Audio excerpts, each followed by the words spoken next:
Hello, everybody. This is We All Be News Free Dixie for the 21st century. Welcome once again. This is Brother Ron, and you're listening to and watching We All Be News Free Dixie for the 21st century. Thank you all for tuning in tonight. You are too kind. You could have been anywhere, doing anything, watching or listening to anyone, but you chose me, the one and only Brother Ron, also known as R2C2H2, the Artivist. Supposed to started yesterday or last night, but it's the second Mercury retrograde of the year. The first day of the second Mercury retrograde of the year was yesterday, May the 10th.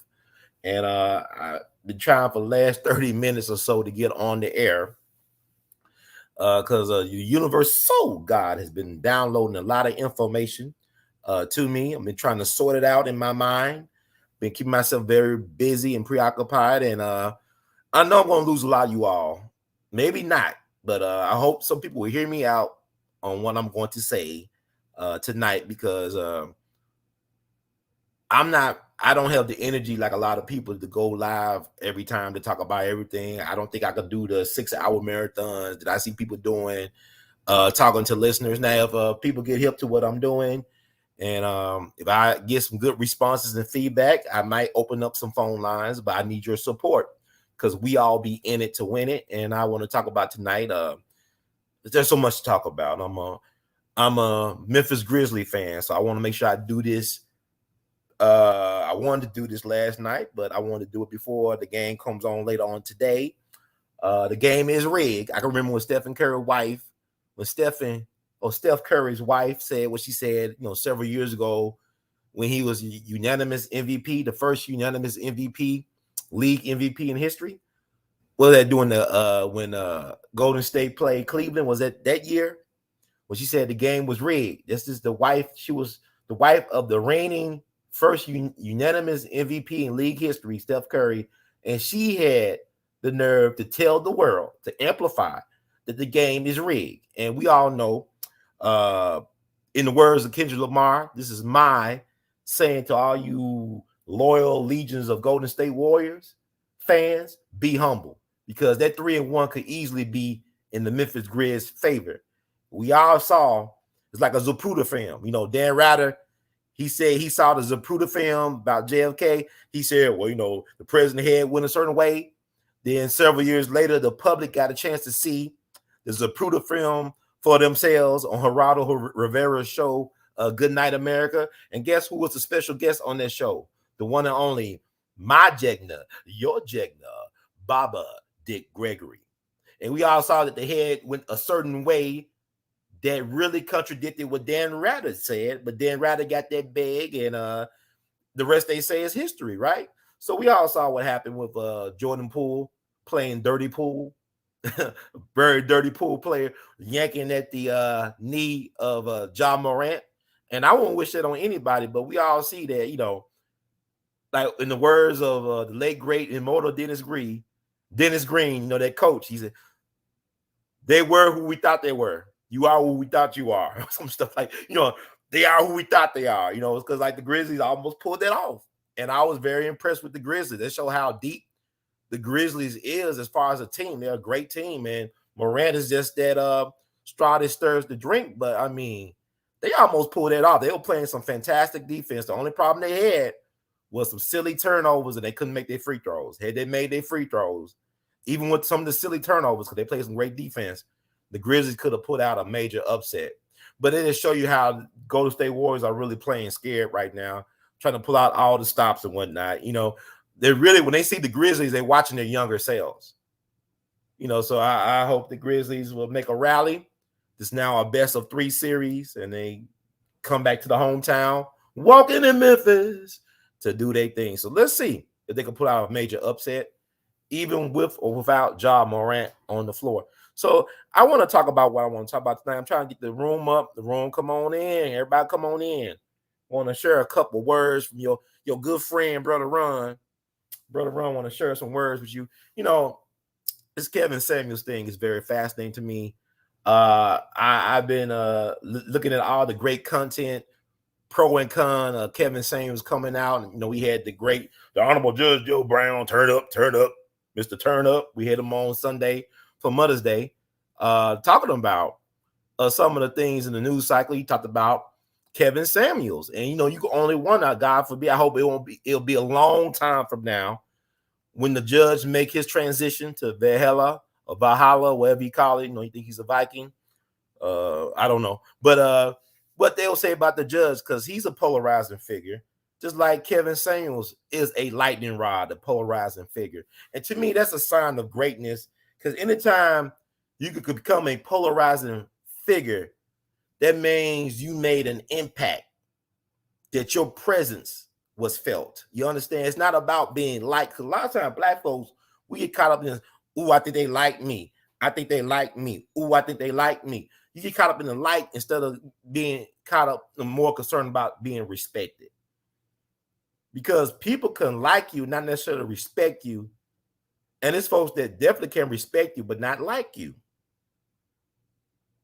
You know, like means to me, not necessarily any type of commitment taken of granted, but Kevin Samuels was unapologetically him.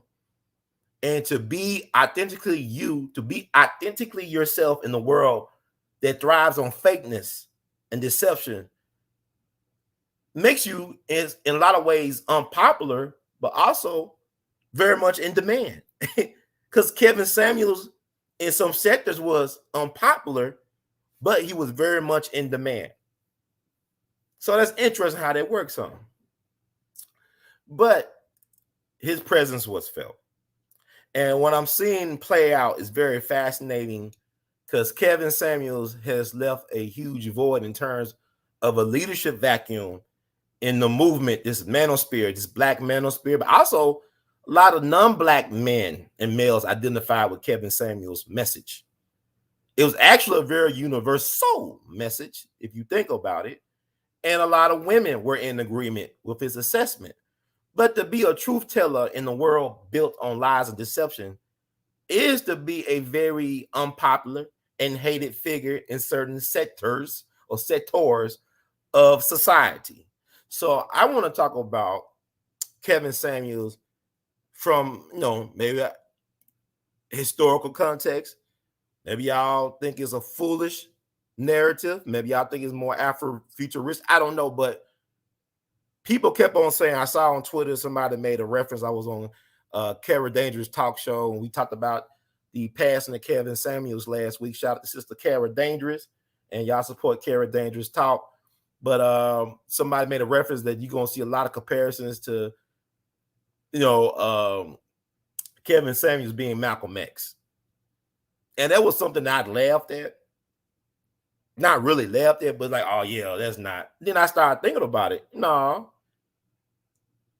For this day and age, Kevin Samuels was Malcolm X. Yeah, he was Malcolm X. We're going to break it down.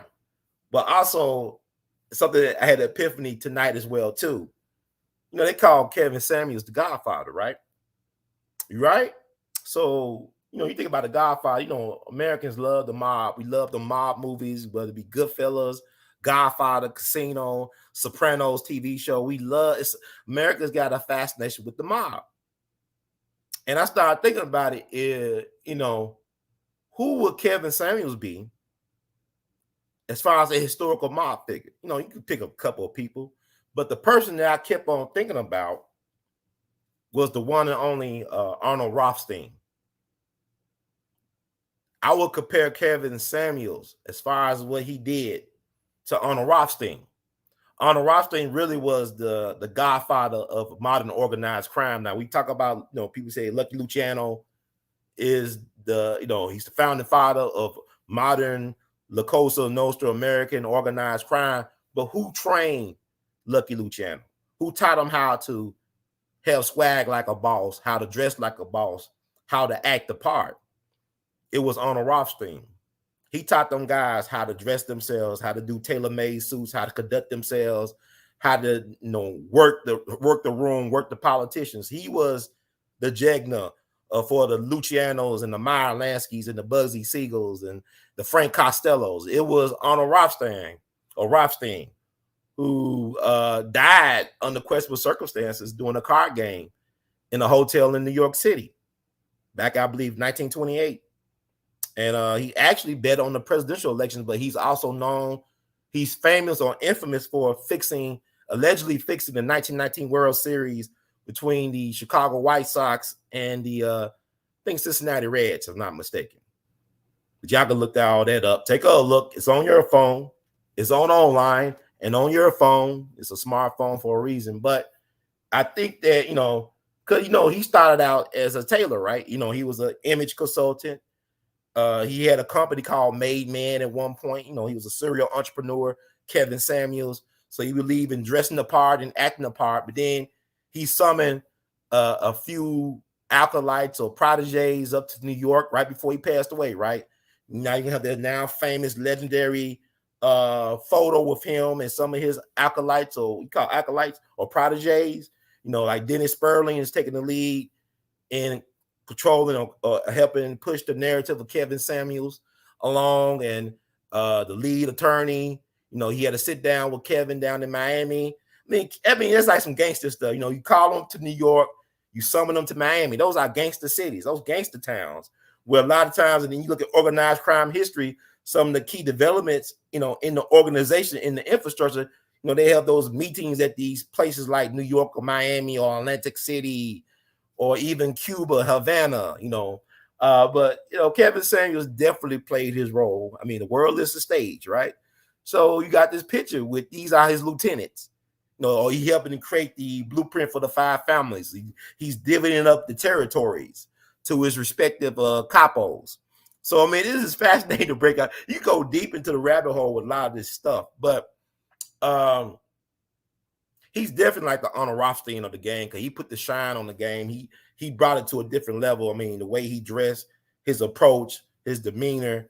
I mean, he demanded, or rather, he commanded respect. Whether you agree or disagree with his point of view, he commanded that respect. He had a certain type of gravitas. Now, when he first started off, his interest, how he matured, or he evolved into the role that we now know him as. I mean, because he didn't start off as that at first. He started out in marketing and sales, and he was like, when you first look at something, even shout out to O'Shea Duke Jackson. I've really been enjoying a lot of his podcasts lately. Very interesting brother, very prolific, profound, and also funny. But I saw he played a little bit of his first encounter with Kevin Samuels on Google Hangouts. He interviewed Kevin Samuels about, I don't know, many moons ago, because you look, that Kevin Samuels looked like kind of young and green a little bit. He's still trying to find his voice. It's kind of like watching Richard Pryor before he became Richard Pryor. You understand?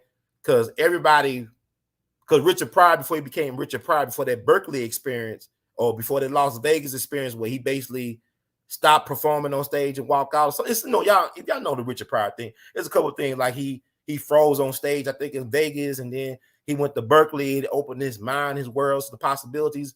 But at first, he wanted to be Bill Cosby. He didn't have his own voice. I mean, even George Carlin, these are my favorite comedians. They wanted to be Bill Cosby, and Bill Cosby wanted to be Dick Gregory. So it's just funny how everybody, before they become who they are, see, we don't celebrate them for being copycats or mimics or mockingbirds. We celebrate them for being originals. So, if you look at the footage from the interview with O'Shea Duke Jackson, because he really connected, I think, from my understanding, what I've been getting, O'Shea Duke is really like the connector. He's connected everybody in the manosphere, the Black manosphere, the Negro manosphere, as they call it.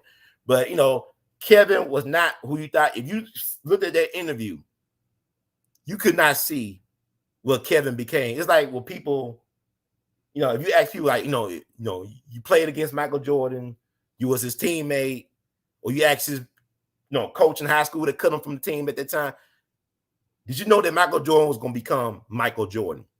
Most people, if they're honest, will say no. Dean Smith couldn't even see it. But you know what? I'll tell you something. Somebody who probably did see it, and it was Bob Knight. People got an issue with Bob Knight. He's a very polarizing figure. But Bob Knight knew Michael Jordan was going to be great. He also knew that Kevin Durant was going to be great. Because a lot of people say, well, Kevin Durant he's undersized for the NBA. Bob Knight said, "No, he's gonna be great."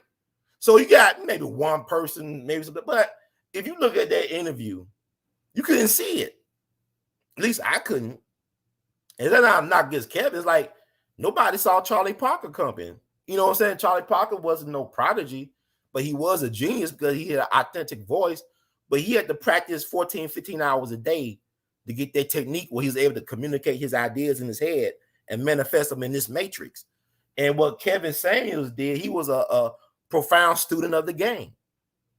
He wastes no time in studying algorithms and other people's platforms and stuff like that. Let's listen to some of the stuff that attorney Sperling been talking on his platform lately since his Jegna pass about how he was telling you got to study this YouTuber, look at these patterns and stuff like that. The only thing that hurt Kevin, he didn't have enough time to create his infrastructure, but he was on his way because he called them guys up to New York, select YouTubers and prodigies. And he took pictures with them guys. Y'all see the pictures all over social media, right? So he was getting his team together and he passed. So you look at, okay, it's like Malcolm X. See, I know people who work with Malcolm. I had a chance to talk with people who work with Malcolm, even some of his kinfolk. And I shared it with you all on this platform, We All BTV. Just go into the archives.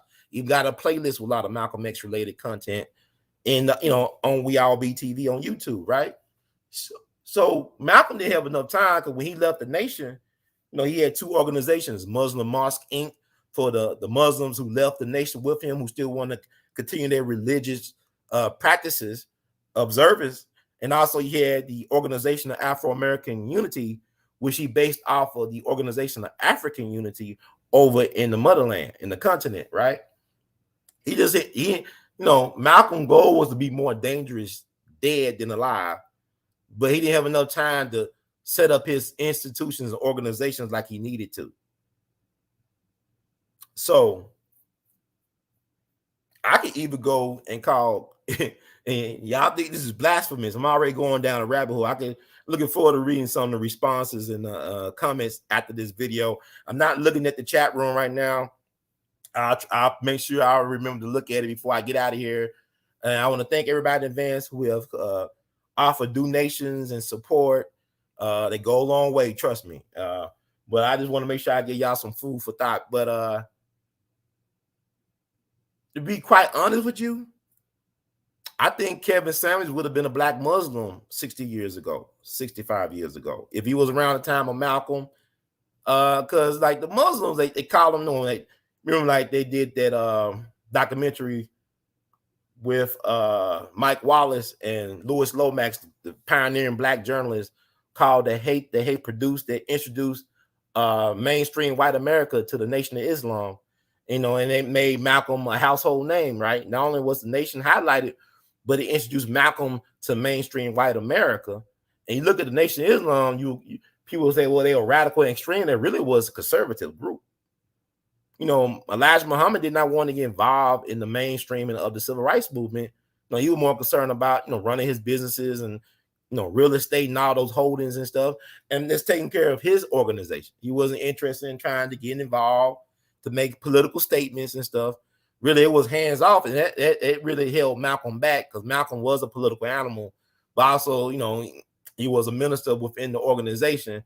And, like when, for example, when Malcolm wanted to go to war with the LAPD over the killing of one of the Nation of Islam's Fruit of Islam soldiers, Ronald Stokes, out in LA, Elijah said, no, brother, you cannot go to war. You can, because they want to do guerrilla warfare. I look at that thing, Godfather Harlem. It's a lot of historical fiction, but Bumpy and Malcolm knew each other, especially Malcolm knew Bumpy from his hustling days as Detroit Red. And from my understanding, lieutenants and stuff, that Bumpy did offer Malcolm protection towards the end. So I think Malcolm had a way to secure guns from a Bumpy Johnson in order to go to war with the LAPD. See, it's so much stuff that we don't know that you got to do some research on. It's out there, but it's not really talked about enough because a lot of us, we really want sensationalism. We don't want to take time to dig into the crates, as they say, to find all these gems, these hidden nuggets and stuff like that. But my cousin, Julian Mayfield, he worked with Malcolm. Malcolm just stayed with my cousin in Ghana. They would travel around Africa together, him, and a select group of people, including Maya Angelou. So my cousin used to secure guns for Robert F. Williams, and I believe Bumpy Johnson was the point person. He'll go to New York, the Catskills or somewhere, and get the guns and bring them to North Carolina to Robert F. Johnson and Robert F. Williams. Excuse me, I'm thinking about Robert Johnson to his birthday on May the 8th. Observation, but yeah, I could see definitely. I could easily see Kevin Samuels being a Muslim. Even I say he reminded me of a Khalid Abdul Muhammad. Khalid Muhammad died at 53 too. Now they keep on saying that Kevin Samuels in the mainstream media is 56, 57. He's 53. The reason why I know this because shout out to Sister Dana with the data. He called into the show, to her show when she had Judge Joe Brown's The Man Up show now, but Kevin Samuels called into their show back on March 25th, 2020. And she just re-uploaded the show to her channel. Check it out. It's worth listening to. And that was March 25th, 2020. And he kept on stating he was 51 years old at the time because his birthday is March 13th. Now, Dennis Sperling and some other sources have been saying he was born March 13th, 1965. But if he stated he was 51 2 years ago on that show, which took place on March 25th, 2020, that means he was 53 when he passed. So I don't know why the media loves to get people ages wrong. The journalists, that's why we got to understand, because I get interviewed by so-called mainstream journal organizations, and the journalists, they will record me and they call themselves quoting me, but I would say, well, I didn't say that like that. You made up some stuff. You recorded me. We talked about for about an hour, and y'all put out some other stuff that said I said that. I didn't say that. Well, this is how we do. See, it's not psychology. Because you got to understand that, like what Brother Malcolm understood, that the media is the most powerful entity on the planet because it influences and controls the minds of the masses. See, Kevin Samuels was he called himself what? An image consultant. Malcolm was an image consultant. He started a newspaper, Muhammad Speaks for the Nation of Islam. They had no newspaper before Malcolm started that. Because Malcolm would tell, he said, one of the major problems with the black media is that you always in a reactionary position when it comes to your own story. You wait for the white folks to provide the lead on a story that concerns you instead of you being proactive in providing the narrative. And instead of always countering the narrative, create the narrative. And that was Kevin Samuels was doing. He was very media savvy. He understood the power of the image. So he's just like Malcolm on that. And he was no nonsense when it came to investing in the black family. And like I said, he had conservative values. It's like the Nation of Islam had conservative values. Brother Malcolm was conservative when it came to the family. All Kevin Samuels had to do was replace that tie with a bow tie. He fit right in with that talk. And then with Khalid Muhammad and Brother Malcolm and Kevin Samuels all had in common is that you had a lot of celebrities, a lot of black celebrities supported Brother Malcolm and Khalid Muhammad behind the scenes.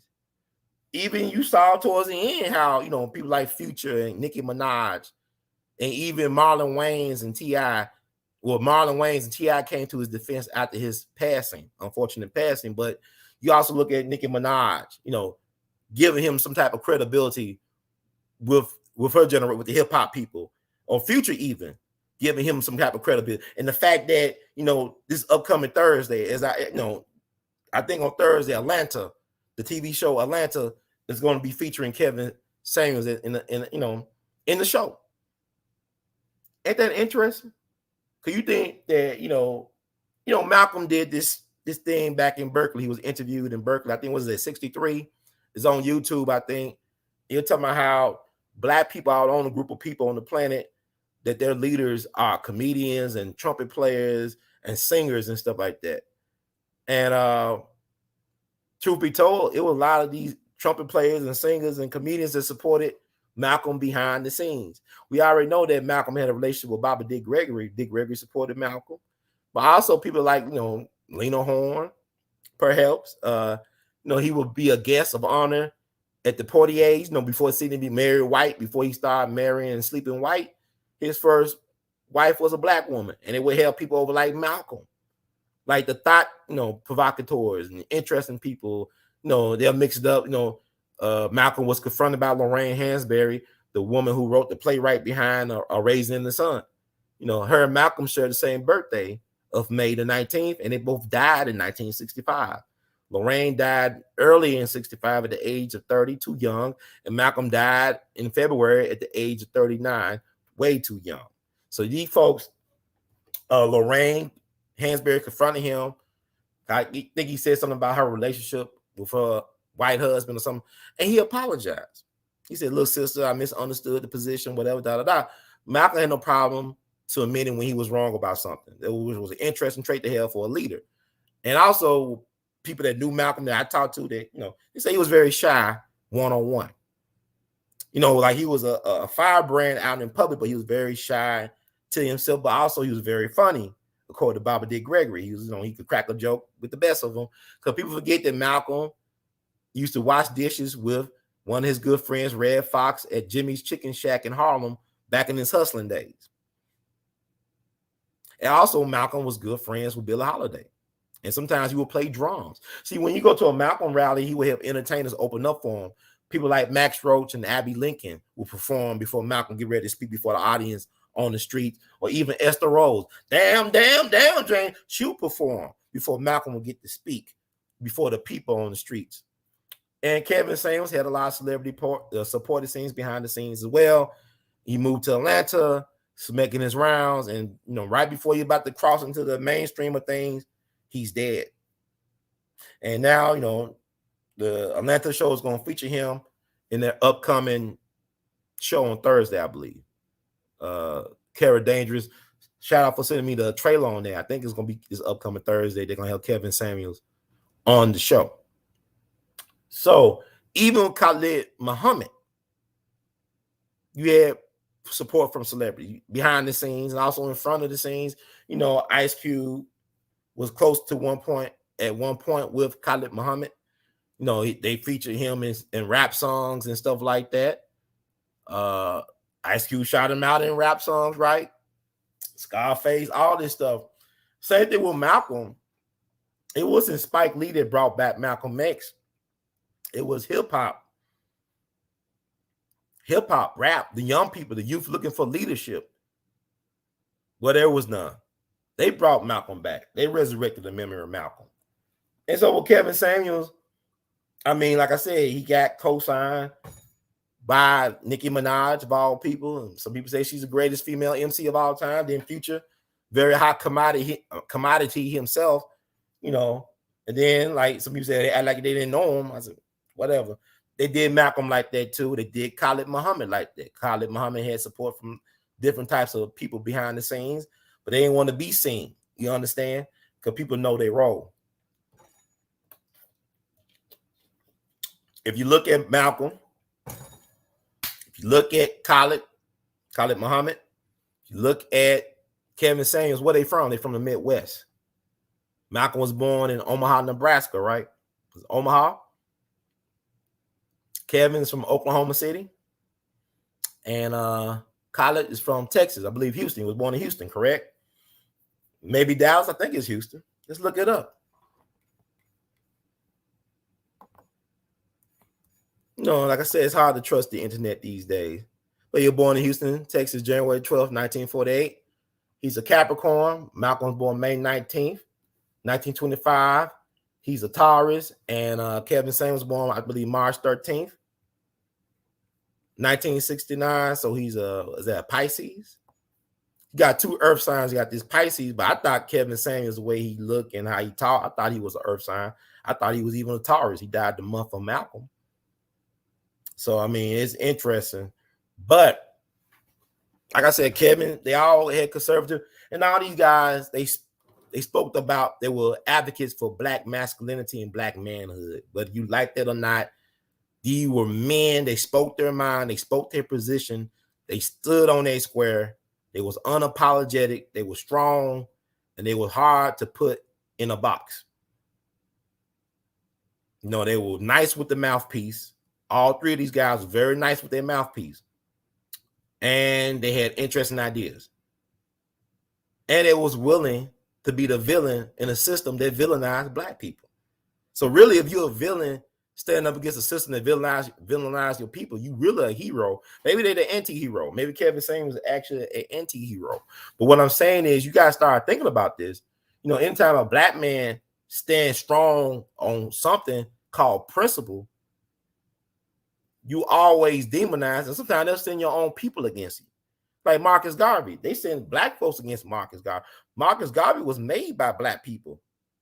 And they used black people to break Marcus Garvey, the movement. You know, you got to think about it. You know, Marcus Garvey was pen pals with Booker T. Washington. One of the reasons why he wanted to come to America was to connect with his Jegna. He wanted to build a Tuskegee Institute in Jamaica, but Jamaica didn't respect him, so he had come to America. And it was the black Americans that put Marcus Garvey and made him a legend. You know, A. Philip Randolph, the great A. Philip Randolph, gave Marcus Garvey his first important public speaking engagement in America, from my understanding, based on what I researched. Then I said, like, he was mentored by Booker T. Washington, pen pals. His strongest support came from the South. You know, Malcolm Daddy was from Georgia. He was a Garveyite. Rosa Parks people from Alabama, they were Garveyites. I think the strongest state for Marcus Garvey was Louisiana. They supported him the strongest. I mean, these black folks, not just in New Orleans, but in the whole state, that was like his strongest support. You know, he was deported from where? From New Orleans. They sent him back to Jamaica from New Orleans. But it was a dude in his camp named Reverend James Eason. It's hard to find information on Reverend James Eason. This guy, if Marcus Garvey is Elijah Muhammad, then he was Malcolm X. But here's the thing. From my understanding, Reverend James Eason was going to testify against Marcus Garvey. He was going to become a snitch or an informant, and he was assassinated down this place in New Orleans called the Black House. So they shut him down. I mean, maybe it was followers of Marcus Garvey who did it, but they shut him down. So Reverend James Eason wasn't going to talk no more. And I know Dick Gregory would say on a couple of occasions, I don't know how true it was, he said that Queen Mother Moore helped set up Marcus Garvey. That was, you know, Dick Gregory said on several occasions. He was clear that he was Emily, and she set him up. But, you know, I can tell you one thing for sure, that the first black FBI agent, Agent 800, was recruited to silence or neutralize Marcus Garvey. And that story needs to be told kind of like how they told that Judas and Black Messiah story, but really need to be told really, really good, really, really well, outside of Hollywood, because y'all be having, because Fred Hampton was just 21 when he got killed. I believe Mark Clark, the defense captain, was just 22. You got 30-some-year-old people. Then William O'Neill was in his early 20s, late teens, early 20s. You got people in their 30s playing folks as teenagers, which is not unusual. You know, Stacey Dash did play a teenager in Clueless, and that's Hollywood. They do use younger people, older people sometimes, excuse me, to play younger parts for whatever reason. But that's how filthy and wicked this system is.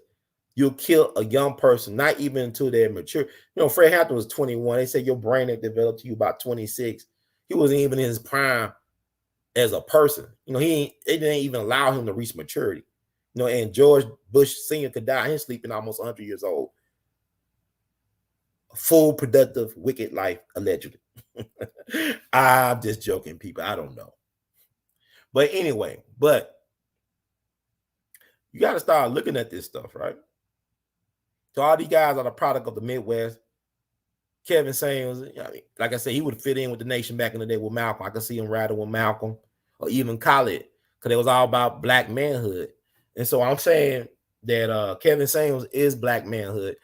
He's our shining black prince. And I ain't follow Kevin Samuels like that. But if you compare him to Malcolm, it makes sense, because Malcolm was our black manhood. He stood up for something. He stood up, you know, straight, back straight, voice loud and clear, articulate, unapologetic, like he was presenting his case like he was a lawyer at the World's Court or something like that. And Kevin Samuels was making the case for black manhood and for black family, because you can't have the black family without strong black men leading the family. Yeah, I said we need strong black men. I saw, you know, you got to understand, you know, it's a lot of estrogen running around here. It's out of control, folks. Boys need their fathers. Daughters need their fathers, right? Women need their husbands.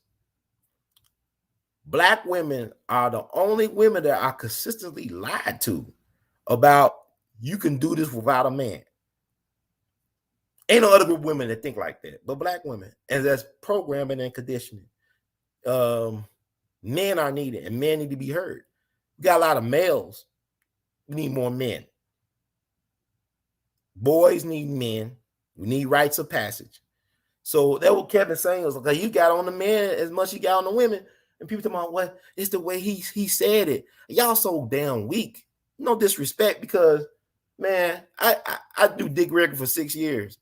That man cursed me out a lot.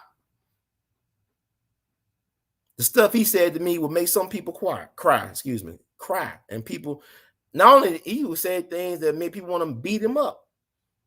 I actually had to stop a big mountain of a man from whipping Dick's, beating him to a pulp. The last time I saw Dick Gregory in St. Louis was Mother's Day. I never have boring Mother's Days. My Mother's Days are always interesting. Like, I go to a gas station, listen to Al Green on the speaker, and guess who's singing with a twinkle in his hand to the Al Green song? It's Al Green. I'm saying, you know who you are? Yeah. So those my Mother's Day. So the last time I saw Bob Dick Gregory was Mother's Day 5 years ago in St. Louis. It was a homecoming sort of thing at the, I think, Helium Comedy Club near the Galleria. It was like and it was interesting because it sold out. It added an extra show.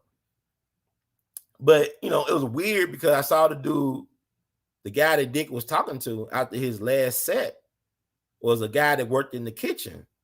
He was about 6'5", maybe 300 pounds, big dude, big mountain of a man that you do not want to make angry, especially if he's handling your food, let alone angry in general.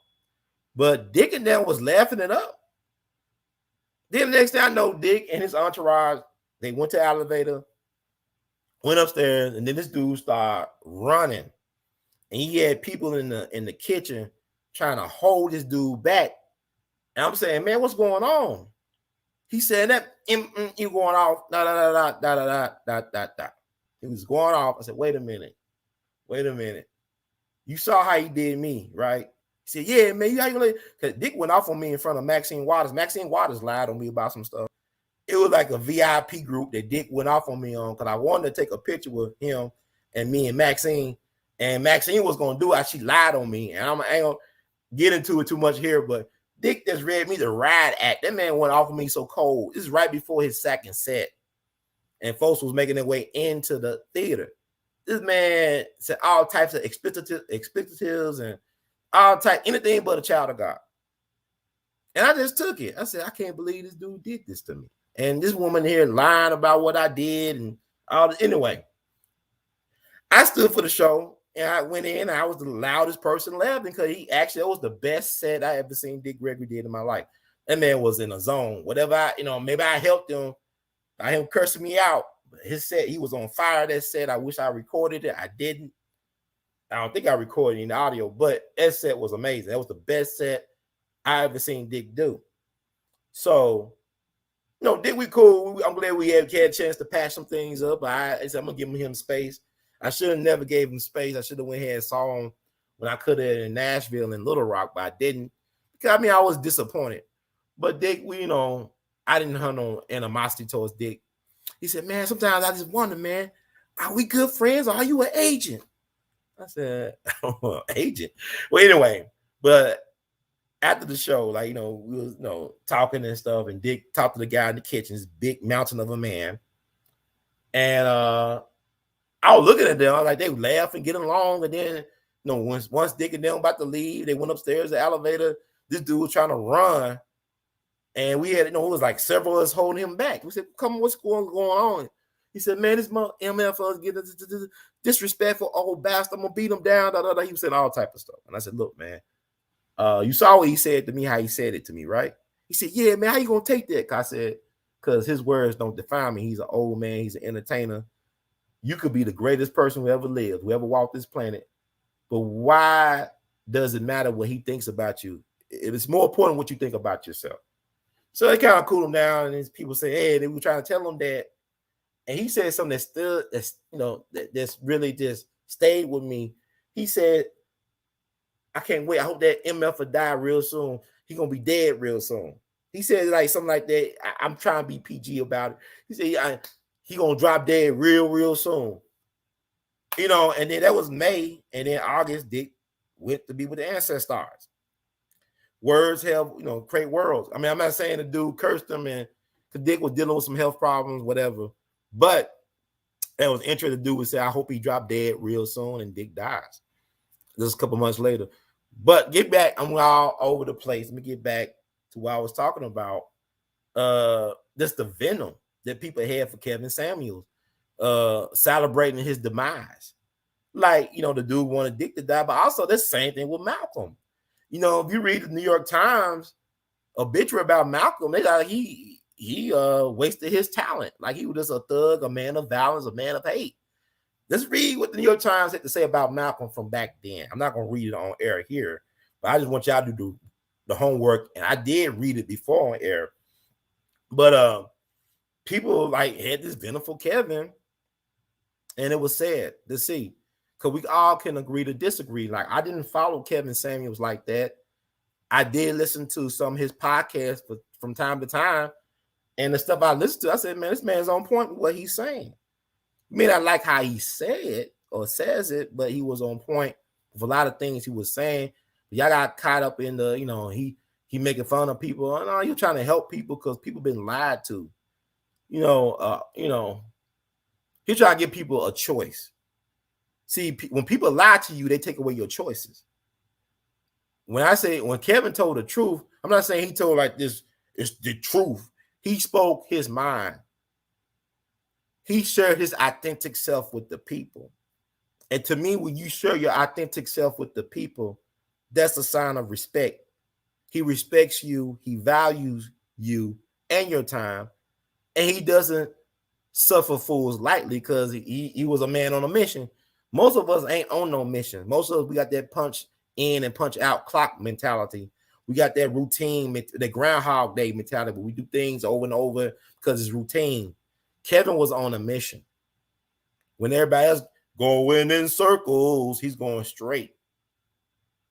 Backwards never, forward, progress.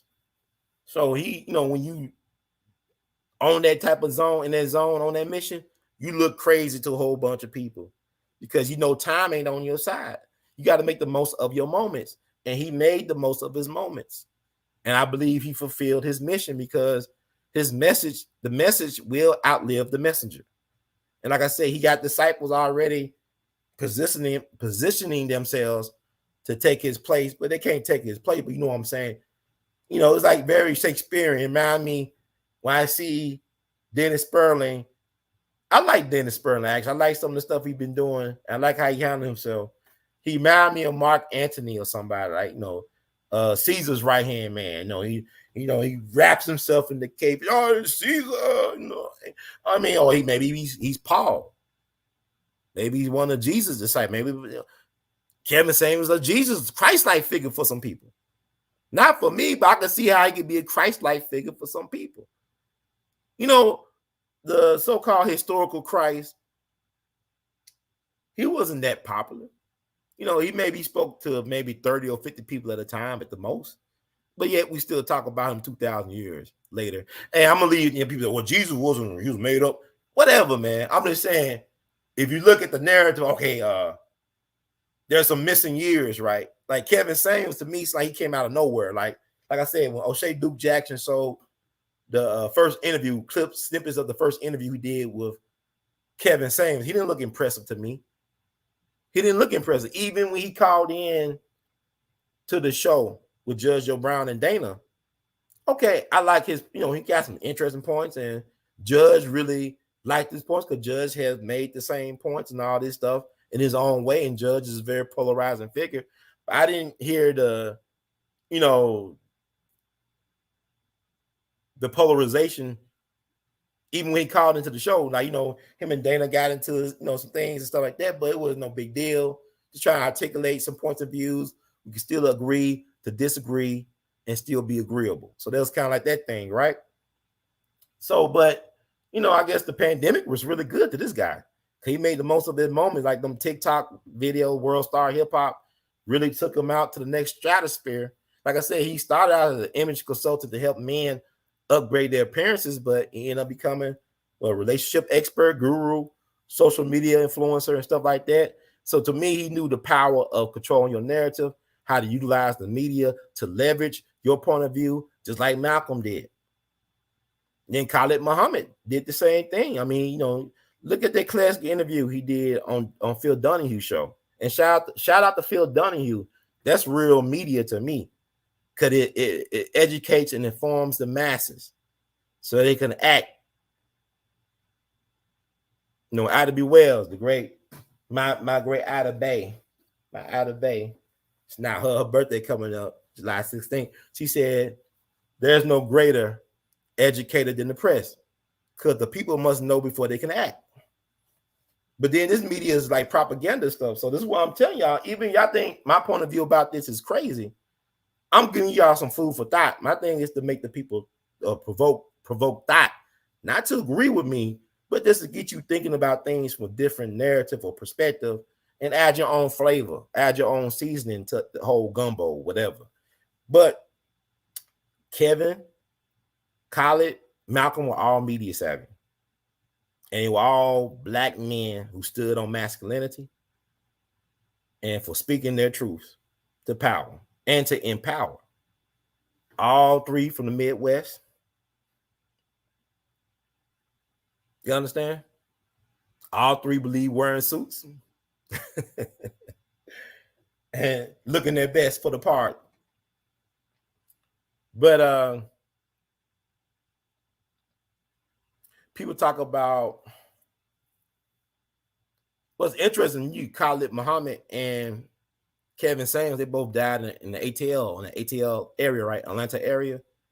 Both Khalid Muhammad and Kevin Samuels died down in Atlanta in that area. It's fascinating. They both died at the age of 53. They both died at the age of 53. Malcolm was the 39 when he died, but Kevin, if you look at, I'm going by what he said, not going by what Attorney Sperling said, but, he's a family spokesperson, but he said he was 51 on the Judge Joe Brown Dana Data show. That was back on March 25th, 2020. His birthday, March 13th. It's 2022 now. He died on May the 5th.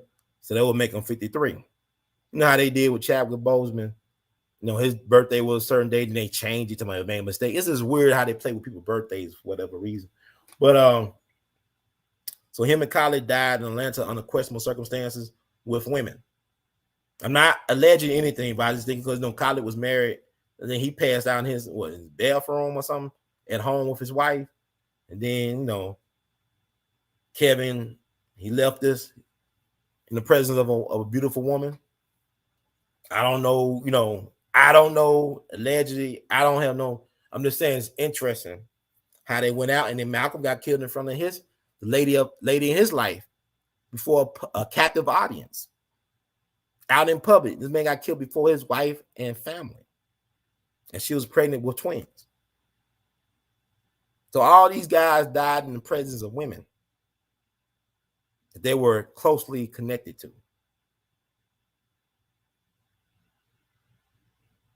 So that's interesting to think about, because,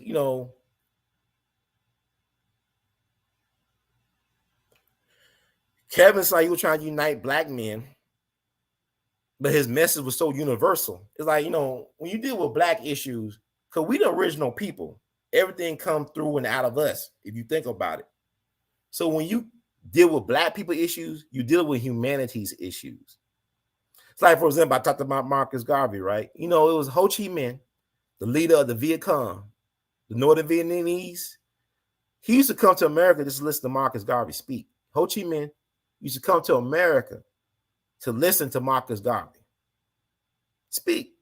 Ho Chi Minh tried to meet with Woodrow Wilson during the Paris Treaty thing. When they was, after World War I, Woodrow Wilson wouldn't meet with Ho Chi Minh. Ho Chi Minh was a great admirer of America. He was a great admirer of the Declaration of Independence.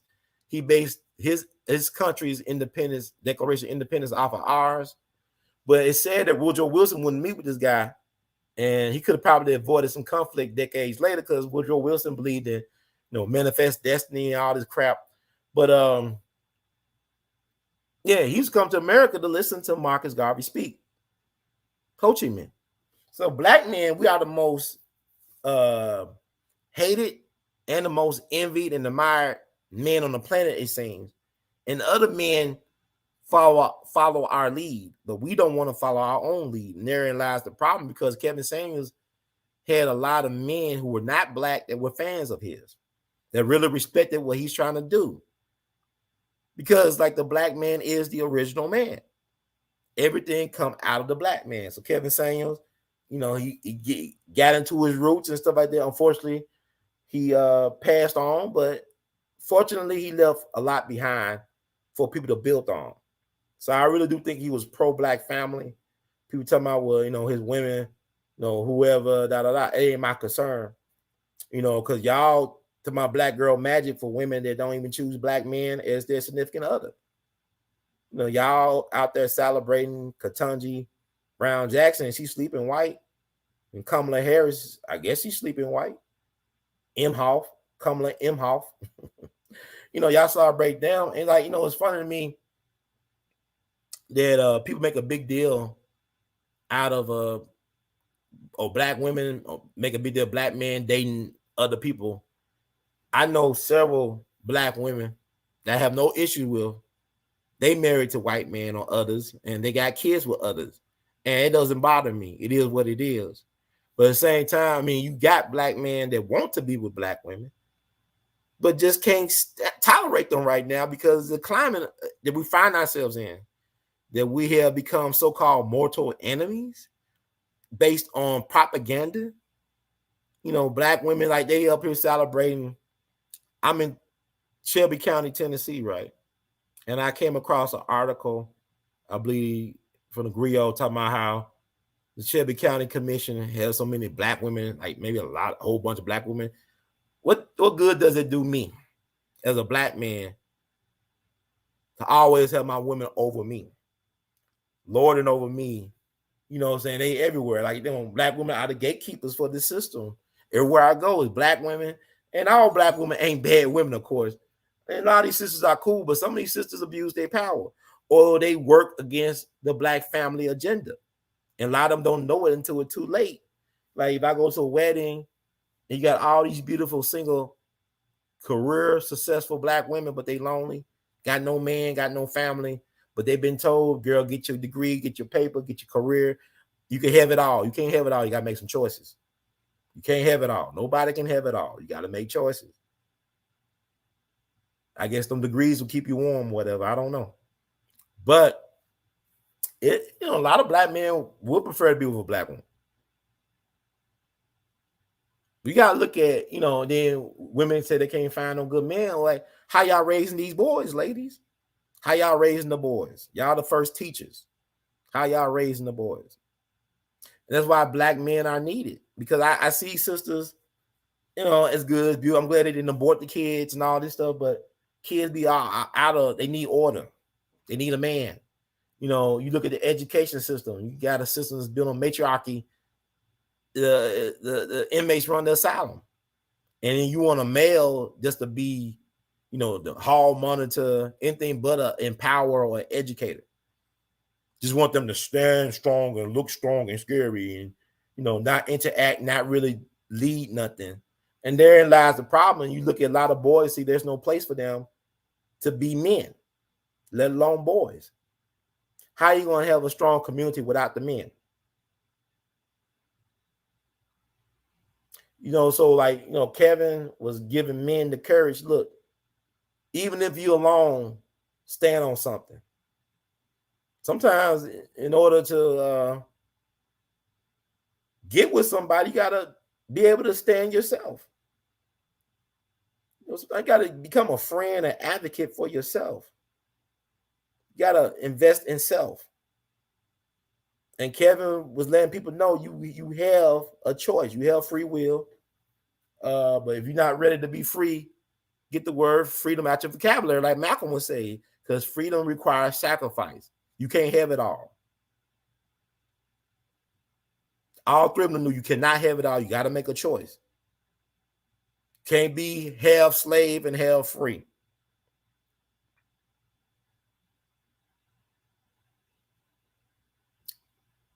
And this is hell, like I said, like you can compare Kevin Samuels like Jesus. There's a lot of interesting comparisons. Like I said, I guess Dennis is he Paul? Is Melanie King Mary Magdalene? The world's a stage. The world's a stage. I don't know. This actually went pretty well. I think I say what I need to say for the moment, but I just want to.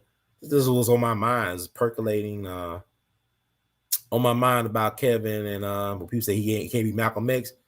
Malcolm X can't be Malcolm X. If Malcolm came back today, y'all wouldn't love Malcolm X. Y'all hate him like I hated him back in '65. A lot of black folks hated Malcolm X. And a lot of black people still hate Malcolm X. You like the idea of a Malcolm like you like the idea of a Jesus. But if Jesus came in some flesh and blood and was walking among us, he would be disrespected. He wasn't even acknowledged by his own kind. Malcolm was disrespected by his own kind. Don't you know when Malcolm died, it was a black church that had a dance in the same spot where they assassinated Malcolm? They didn't care about no crime scene tape. They didn't care about, Malcolm got killed here. They had a party a couple hours later. The podium where Malcolm was standing when he got shot down. They just put that in the basement. They was there for decades. They didn't take it into no crime lab. They didn't give a damn about Malcolm. The only reason they had a trial was because one of his bodyguards had a gun, Reuben Francis, and shot Tamal's hair. Had he not shot Tamal's hair in the leg and slowed him down, there would not have been a trial because it was an inside job.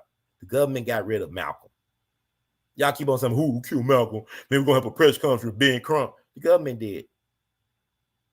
They admitted as much.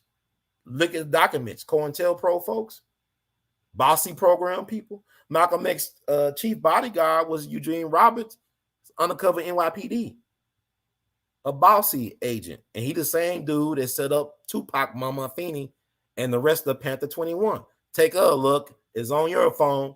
Smartphone folks, use it. And y'all trying to figure out, man, I'm trying to tell them, they gonna never, they don't come clean like you want them to come clean, but what they do, they leave you crumbs, they leave you a paper trail, and they want you to put the pieces together yourself and come to your own conclusions.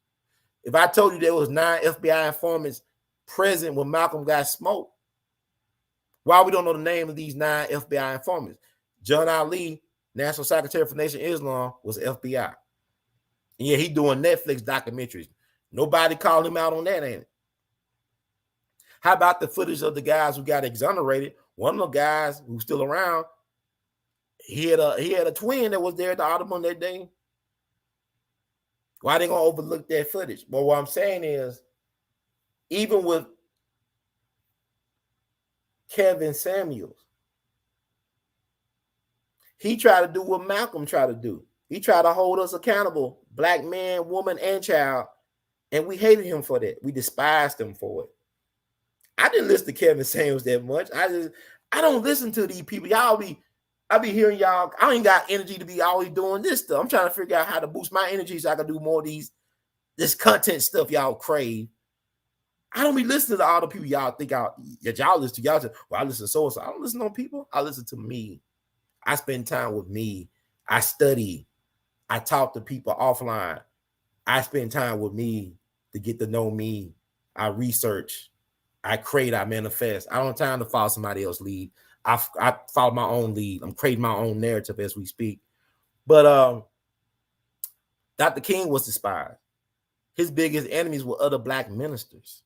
Like I told you, Reverend Wright told us on the eve of the anniversary of his slaying that you had prominent Chicago ministers, black ministers, celebrating with their congregations when they heard the word the king was killed.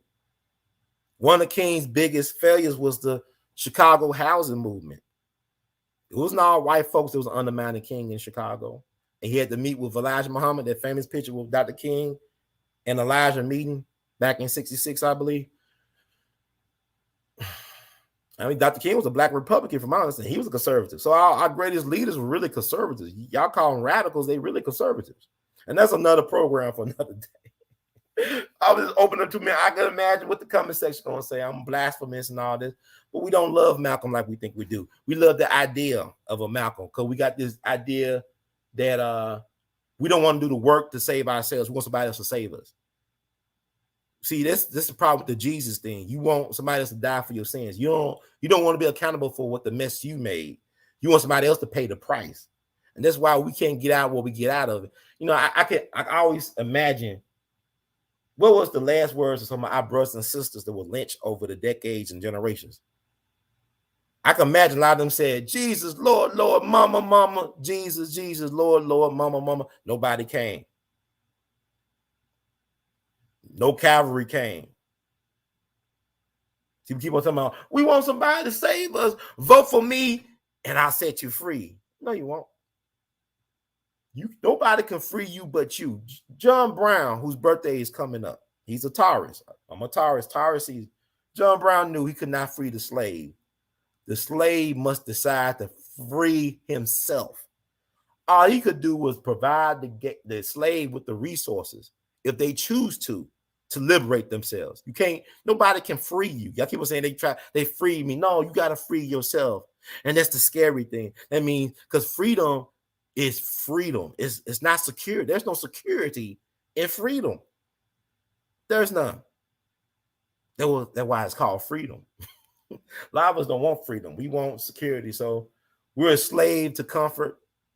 We're slaves to anything that keep us from dealing with our true selves, our true authentic selves. And we despise anybody that calls us out on our BS. That includes the Malcolms, the Kings, the Khalid Muhammads, and the Kevin Samuels. Oh, look, he's been divorced twice. He didn't lie about it. He didn't hide it. He didn't hide his being divorced. See, sometimes it's not about, you learn more things in life from your failures than you do from your successes.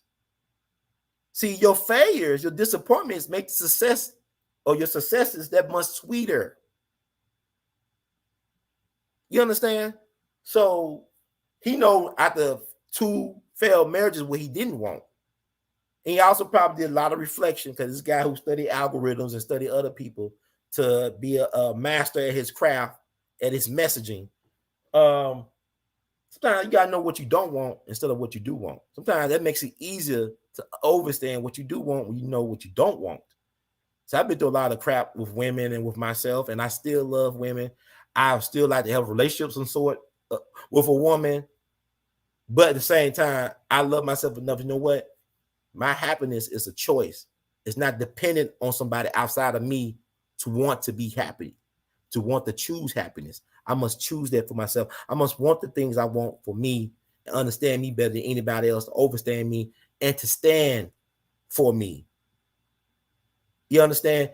So it's not even important,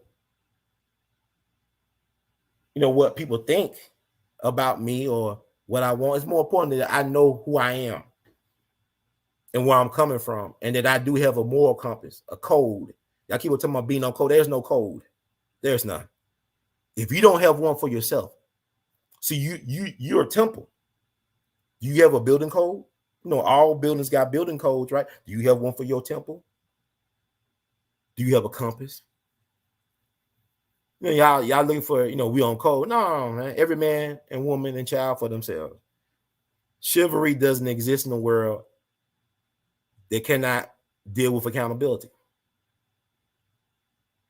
No. But we speak about the New York Times, right? Let me read what the New York Times said about Kevin Samuels. And I might pull up what they said about Malcolm, but I think let's read about what they said about Kevin Samuels, because people don't think you're important unless the New York Times say you're important. Unless you get an obituary in the New York Times, I mean, you're not important. So people are trying to delete Kevin Samuels' Wikipedia page. You know, the sad thing about this dude had over millions of admirers and followers on all his social media platforms, and only after death he receives a Wikipedia page, but they want to delete the page because, I don't know, he's not relevant. But Since the New York Times article came out, I guess he is relevant. Since NBC is talking about him, I guess he is relevant. Let me read what they say. Even they got his age wrong. Somebody got the age wrong. Kevin Samuels said he was 51 years old 2 years ago. So I don't know what's going on. Kevin Samuels, a polarizing YouTube personality, dies at 57. If you like the words from Brother Heard, y'all please spread the word. I'm doing pretty good on time. Because I like the freestyle. I'm not one of these guys that, that be doing a lot of research. Like y'all be trying to get all the pictures and the videos. Man, I just say, let me give the people something. And I know I might lose a lot of subscribers. I don't know. It's like at this point, whatever. It'll be nice to get to 100,000 subscribers, though, this year. I really would appreciate that. If you like what I'm doing, please support it. Endorse it, as you will. But I'll read this New York Times article, and I think I'm going to wrap it up. I want to, I don't know, it's too much anything to talk about, but I have some more shows. I have some special guest appearances. I'll make some special guest appearances. I want to thank everybody who's been supporting the channel over the years. You are appreciated. And know that the best is yet to come. Let's see something. Yeah, I'm going to put the brothers up here as a reminder. And I'm saying, wow, the light-skinned people always be the most radical, most black this, blackity that. Don't look at my appearance. You got to look at my bloodline. It's my bloodline. I come from revolutionaries. I told you who my cousin was. I told you I'm related to Curtis Mayfield, Marvin Gaye, Sister Rosetta Tharpe. I come from U.S. Colored Troops. I know my people, my great-great-grandfather, Frank Moon, the Moon Brothers fought U.S. Colored Troops, Battle of Vicksburg. I know my people. I can name my people from the American Revolutionary War. I come from soldiers and artists and all type of artivists and all these other stuff, entertainers, pimps, entrepreneurs, gangsters. We all got that in our trees, man. It's just we got to start researching this stuff. It's out there. So I'm gonna put the pictures up to the righteous ancestors, all them good brothers right there. If I could find.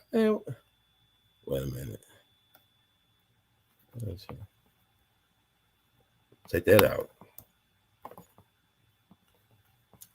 It's not the right one. Yeah, Mercury retrograde.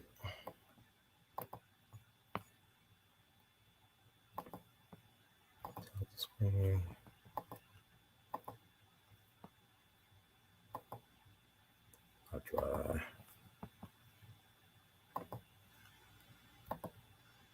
Okay, that's the right one. So you remember that? Think about this picture. Like I told about how they demonized Malcolm X when he died, the New York Times. How they try to downsize the effect of Khalid Muhammad, and then how they try to do our brother Kevin Samuels right now. It's crazy, mad world we live in.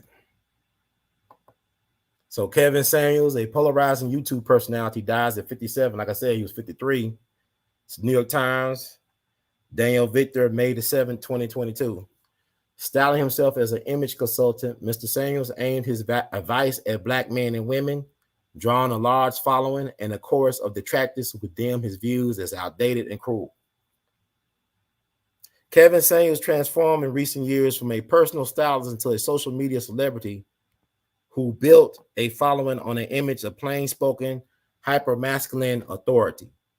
Kevin Samuels transformed in recent years from a personal stylist into a social media celebrity who built a following on an image of plain-spoken, hyper-masculine authority via YouTube.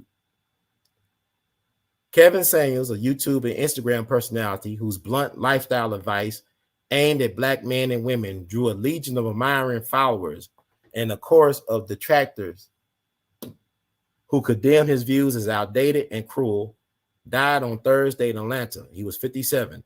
His death was announced by two friends and fellow YouTube personalities, Dennis Sperling and Melanie King. Mr. Sperling, who is also a lawyer, identified himself as a family spokesman in an Instagram post. The Atlanta police said he was found unresponsive on the floor of his apartment. No cause was cited. Describing himself as an image consultant, Mr. Samuels had transformed in recent years from a personal stylist into a social media celebrity who built his following on an image of plain-spoken, hyper-masculine authority, usually wearing a finely tailored suit. The approach brought him more than 1 million followers on both YouTube and Instagram, and many of his supporters viewed him as taking courageous stands for what they call traditional values. In his videos and posts, Mr. Samuels urged his followers to adhere to the rigid gender roles. He largely evaluated women for their appearance and youth, men for their assertiveness and money. He criticized women who he saw as too career-focused and asked questions suggesting women's interest in men was based mostly on their income. How much do you charge for submission?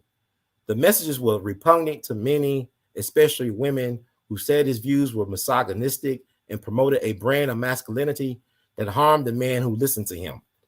More than 30,000 people signed an online petition asking YouTube and Instagram to remove Mr. Samuels, saying he had galvanized a community of men of all races and nationalities in the outspoken hatred of women.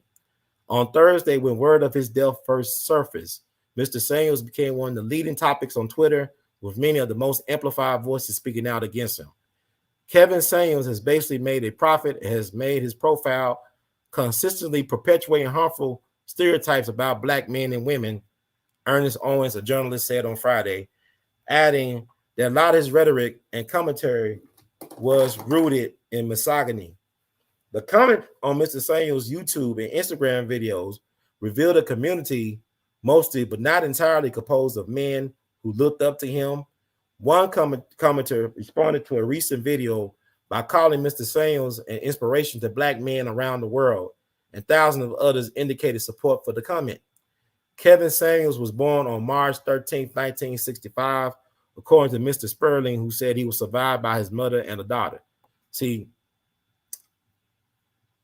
it's supposed to be March 13, 1969, according to Mr. Samuels. From his voice, he was 51 2 years ago. Mr. Samuels had an early interest in fashion, telling the Oklahoma Gazette in 2016 that as a child, he laid out my pajamas and made sure they were pressed. He credited his mother with piquing that interest. He attended the University of Oklahoma, where he studied chemical engineering, according to his LinkedIn page. He had a career in marketing before leaving the industry in 2013 and pivoting to his own image consulting firm. An early business went by the name Made Men Image Consulting. So there you go. Little like mafia reference, whatever. Made Men. The Godfather. In the early years, there was a little of the sharp tongue content that would later launch him to stardom, as he focused initially on personal fashion and self-improvement for professionals. People can expect to receive high-level fashion and style ideas distilled down to the practical level that the average everyday man and woman needs, finds useful, and can immediately act upon, Mr. Samuels told Uncovering Oklahoma in 2016. But he later discovered a formula that would help his following skyrocket based on harsh assessments of modern women and dynamics of dating and relationships. Many of his videos, seeking to explain why people were not in relationships, center on the inherent value of men and women based on a set of traditional criteria. In 2020, in one of his first viral hits, a video that assessed a woman as average at best, received millions of views. He referred to women over 35 as leftovers, echoing a line he claimed was used by the Chinese Communist Party. If you have made it to 35 and you are unmarried, you are a leftover woman, he said. You are what is left. Men know that there is something likely wrong with you. Whether you want to hear it or not, I'm going to go there with you. I'm telling you the truth that you don't want to hear. On social media, Mr. Samuels outlined a view of relationships that put men in a dominant position and said women should accept infidelity by men but not be unfaithful themselves. Successful men cheat, he recently wrote on Instagram. Either you deal with it or not. The approach appeared to be lucrative.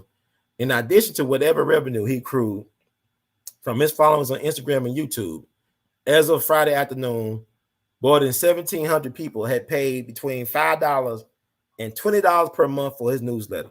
Now, they say he was broke, right? You know, Media Takeout, I think, said that he only had $1,000 to his name. Now, he had over millions of followers on his platform. Think about that. And he had, a newsletter They went out to 1,700 people. He said 1,700 people had paid between $5 and $20 per month for his newsletter. Think about that.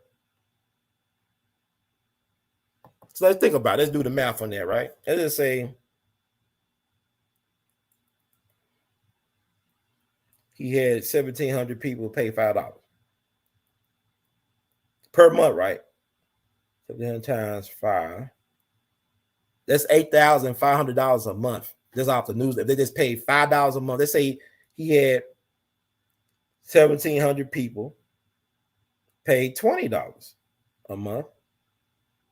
Okay, it's $34,000 a month. That's on the newsletter. We ain't talking about the AdSense. We're not talking about the super chats. We're not talking about the cash apps.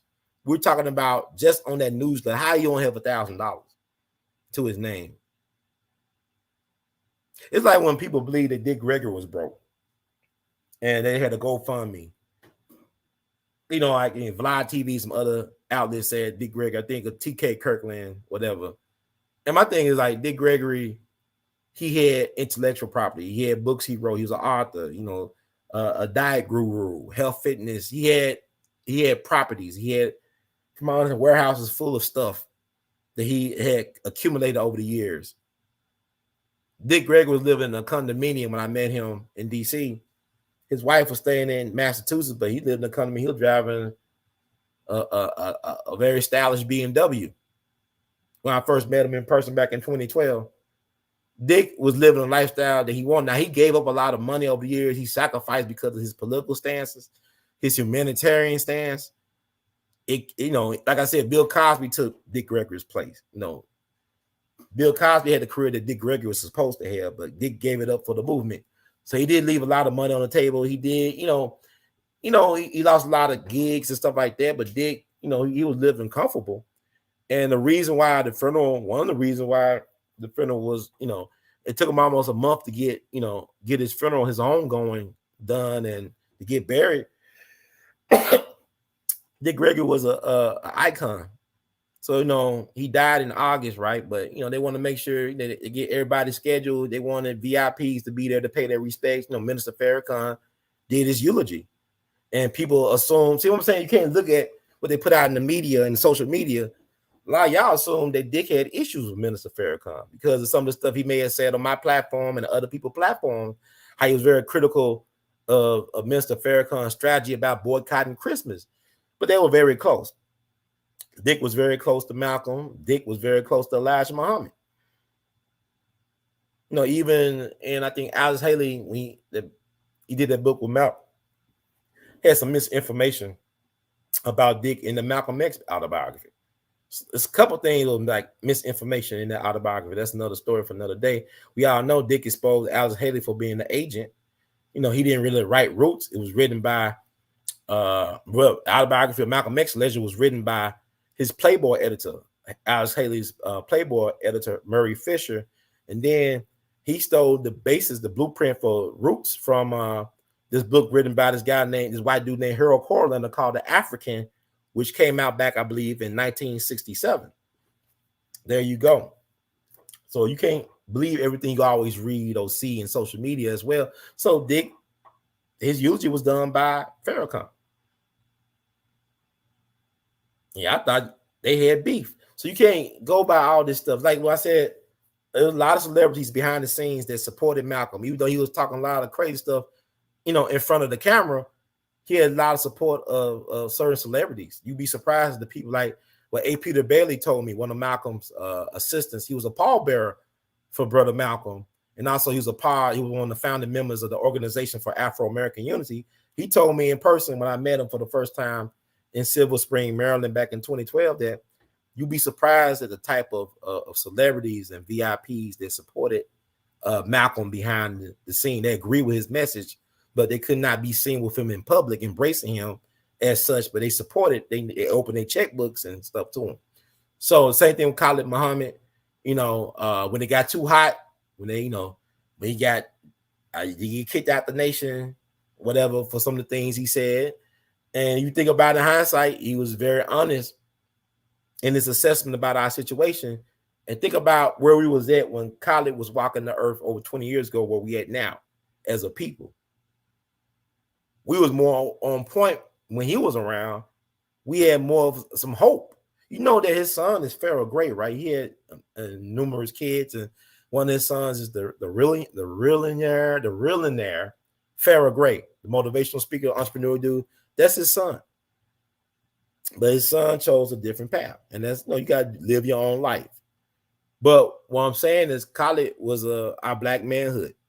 He stood on something. Like even somebody, my mom, Dr. Heard, I remember I played one of his speeches like several years ago, and she didn't know who this guy was. She said, I like what he's saying. This is my mama, and my mom, she a Christian, and she in the church, and we shall overcome and all that stuff, but she liked what he was saying back then. See what I'm saying? Women like a man that's confident and wants to lead and speaks his mind. But not only speaks his mind, but being willing to stand for something and be willing to fight for something and be willing to die for something and be willing to live for something. But this compromise we have made just to get a little peace ain't working for peace. You want to compromise to get a peace, but I'd rather have peace. And we got to have an understanding. And it's a reckoning coming, but Kevin Samuels, in a way, was a prophet for the things to come. And like I said, I'm not a follower of Kevin Samuels. I didn't really listen to a lot of his stuff while he was living. And like, he actually really got on the radar just 2 years ago. I mean, he's been doing it, but think about what I'm saying, like that viral moment about average at best. I remember seeing that clip.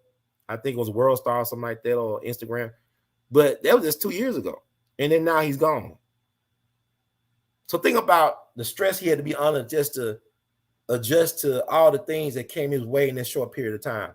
Like I said, if you looked at him back in 2016 or 2015 or whatever, you couldn't predict he was going to become what he became. Not only is an icon, he's iconoclastic. He's iconoclastic. So I just blessings to that brother. But he is our Malcolm. He's our shining black prince, our black manhood for this moment. For this moment. Like I said, I know it's going to be very controversial for a lot of people to get with that type of assessment.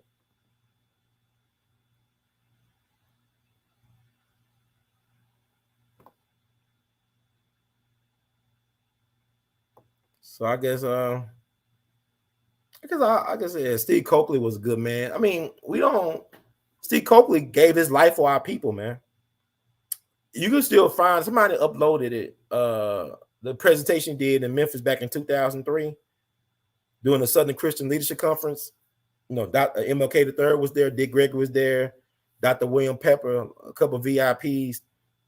But like the final call, they wrote an article basically claiming that Jesse Jackson and a local minister here named Reverend Billy Cowles were informants or whatever, and they had to retract that. I think the editor of the final call resigned, but Steve Coakley ran with it, did an amazing presentation, the only way that Steve Coakley could do it. But he paid a price for being a truth teller in the system built on lies and deception. And he was telling people some very uncomfortable truths about ourselves. And, people despise Steve Coakley for it. Dick Gregory, he was on my show. I asked him about the death of Steve Coakley. He said he was murdered. And that could mean a lot of things. I mean, they killed his way to make a living. A lot of radio shows. I remember he was on the show, the Carl Nelson show some years ago with Malanga Karenga, Ron Karenga, founder of Kwanzaa. And he called out Ron Karenga on some stuff. They got into it, and like Dick was saying, he didn't make too many of the radio shows because he was too much of a truth teller. He know how to walk that line. He was too honest, and it cost him. Black Americans still want to be in the dark. That's the whole problem. We don't want to know about Boule and all that stuff.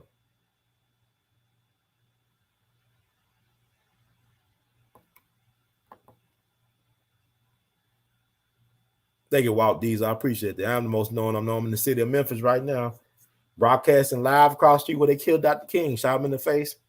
Allegedly, they smothered him at St. Joseph's. They passed up about 3 hospitals on the way to St. Joseph's. They let you know what time it is. It pairs up 3 hospitals to get them to St. Joseph so they can finish them off, allegedly. Thank you, brother. Wow, I received that. Thank you, brother Jesse. Thank you for tuning in. I think I'm gonna wrap it up. I think I said what I could say, man. I'm interested here.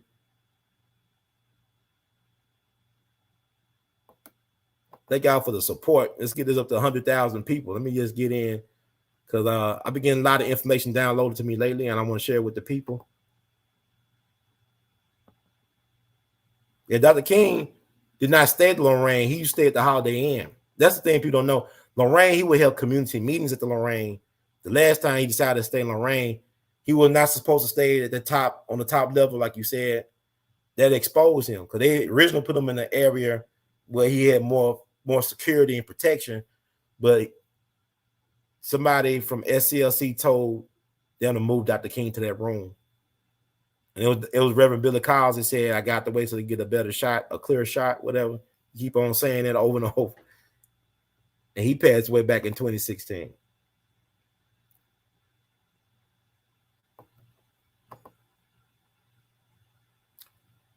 No, I don't think he set it up. I think he benefited from it. I know he benefited from Dr. King getting removed. Jesse was just, how old was Jesse?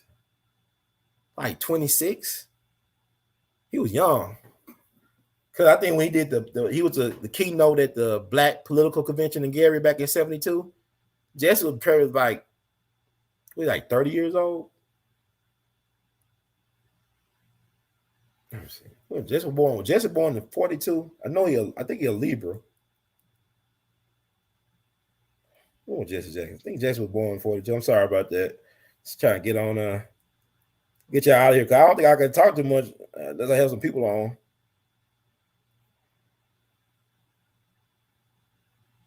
He was born 41, October 8th, 1941. So Jesse.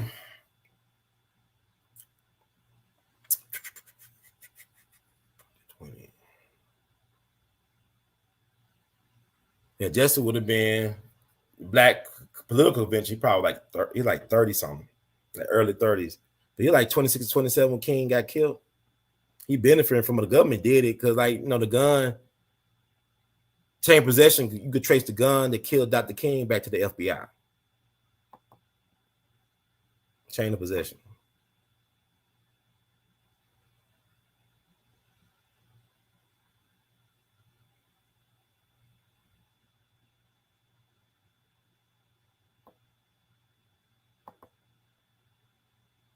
Jesus died at 33, Kevin at 53, both of a woman trying to resuscitate them. Ain't that interesting? Like I said, I'm not, but it's funny. Kevin moved to Atlanta and everything kind of fast track for him. The next thing you know, he's out of here. He about to make that mainstream breakthrough, about to take his place because he got that Atlanta spot coming up where he play, I guess, a Robert Smith type of philanthropist in that Atlanta episode coming up. Do the thing with Future, do the thing with Nicki Minaj. Everybody talking about him. Now all of a sudden he out of here. It's kind of like people talk about Vivica Fox, what she said recently. It reminded me of what Janet Jackson. Well, then I don't think Vanessa Williams said something about when Tupac died. I can remember when I ain't gonna never forget where I was at and who I was with when I heard the news that Tupac passed away. But I remember when Tavis Smiley used to be on BET when BET actually had news and things like Teen Summit and Rap City. But Tavis Smiley had a show, and he was talking real reckless about Tupac. Vanessa Williams said some things about Tupac. I remember Russell Simmons was on his show not too long after that, because Russell Simmons, I think, called him like an Uncle Tom or something like that. And Tavis did the interview with Russell, and they did the interview. Everything went smoothly until the end when Tavis demanded an apology from Russell Simmons for disrespecting Tupac. And to his credit, Russell refused to give him the apology because he was wrong about Tupac. And years later, Tupac's image has been rehabilitated to a certain degree. You look at Kevin Samuels, a lot of people were wrong about him. And I don't care about how he delivered the message. The message is the message. The message is the message. Forget about your hangers about him as a person. The person is no longer here. I know when I was working as a supervisor of a cleaning crew, they used to hate my guts. They couldn't stand me. And I ain't disrespect them. I just want them to do their job, but I didn't care about being their drinking buddy or friend after work. And I held them accountable. I said, man, you missed that restroom. You didn't get that toilet. You left without dumping that garbage. Respect. If you don't have to like me, but respect the position. See, when you don't do your job, it's my responsibility. It falls back on me. I got to accept accountability. It's my fault. When I try to hold you accountable, man, these cats will try to threaten my life. You know, these dudes came out of prison, attempted murder, domestic violence, all types of substance abuse problems. Out dealing with these type of people, but they all black crews. But I was always probably the youngest person. I guess they couldn't stand me. They couldn't stand taking direction from a person that was younger than them. And also, you know, I'm college educated, you know, all this stuff, and I carry myself a certain way. They probably didn't like that either.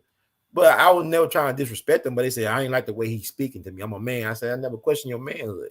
I'm a man too. But you're going to take out this garbage because I'm a supervisor. And they wanted to fight me and stuff. It was crazy, man. But but I was right at the end because at the end of the day, you know, the company was able to get their contract renewed. And I set a standard for the cleanliness of the facility. So I did what I was supposed to do, but at the same time, you know, being in a high turnover industry, I'm expendable as the supervisor. You know, like, oh, well, we short a floor guy. We need these floors to be done a certain way. Well, Ron, we respect what you've done for us, but we got to let you go because, you know, the people, like, they getting upset. They don't like how you talk to them. Well, I wasn't trying to disrespect them like that. I was coming from a place of respect and love of my people, and also wanted to get paid and keep my job, but it didn't help. And like I said, I had lost summer camp jobs for trying to do my job. Well, I thought it was my job, which was to empower our children. Like, you know, I show them Black history, documentaries, art projects, do, you know, research projects. And, you know, it was weird, but, you know, I'm always ahead of the curve. And sometimes when you're a pioneer, you get punished. You don't get to enjoy the fruits of your labor. You understand? So it is what it is. It is what it is. But with that said, I think I said enough.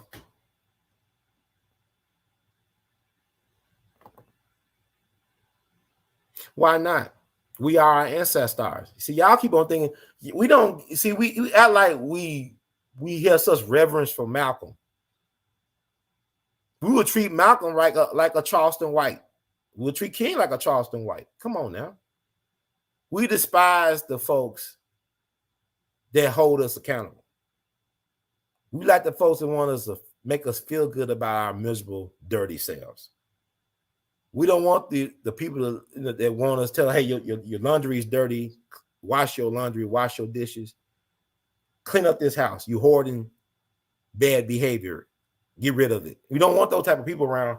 So y'all like Malcolm, y'all really got this type of reverence for Malcolm. And y'all still voting Democrat. Malcolm told y'all not to trust the Democrats. Y'all still voting Democrat.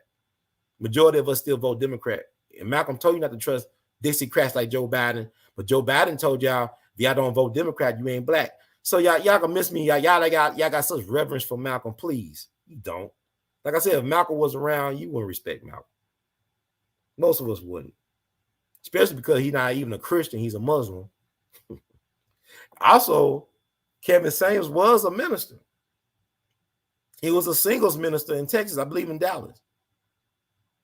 He talked about, you know, being a minister of a singles ministries for a church. So I mean, and I remember I saw a clip or I saw a show he did. His sister was a recently divorced sister, but her father was a minister. And she was trying to be one of those people, I'm going to pick how to be a Christian or be a wife. And Kevin was holding her feet to the fire. Respectfully, he didn't call out her name and not that. He said, look, since you trying to do this and stuff, like I'm telling you, this is, do you want a biblical marriage or you just want a partnership? I mean, he was basically trying to make her hold herself accountable. And he was not doing it in a distasteful way, but it pissed off people because I dare you hold a black woman accountable for anything, including her own life. You know, it is what it is. And that's why I like Patrice O'Neal too. And it's like all the good ones always leave too soon. And you tell that that Kevin Samuels was a follower of Patrice O'Neal, he will quote Patrice O'Neal. And Patrice told a lot of uncomfortable truths. Look up any of his shows he did with Opie and Anthony, or even his great stand-up shows. The Elephant in the Room, I think, was the last special he did before he passed away. Sad day indeed. But anytime a black man speaks his mind and stands for something, we can't stand it.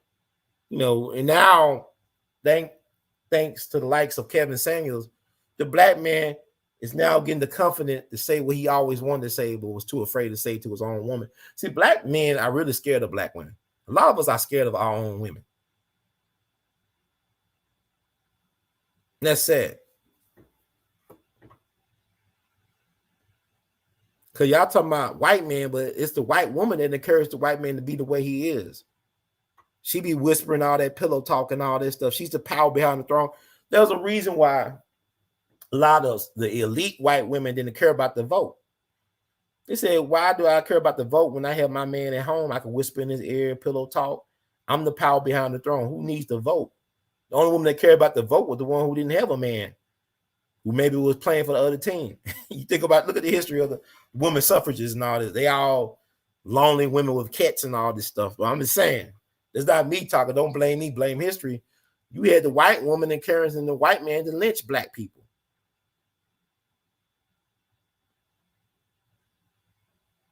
So the white woman know, it's like what Dick Grayson said. He said, I've never been a white woman because, because Frankenstein and Dracula and the mummy came out her pussy. Well, I want to go on something like that, to produce something like that. He said something like that. But anyway, like I said, I'm not a follower of Kevin Samuels, but I respect the man and what he was doing and what he tried to do for our people. And let's put it in the context. Like I said, he calls himself the Godfather. It's okay.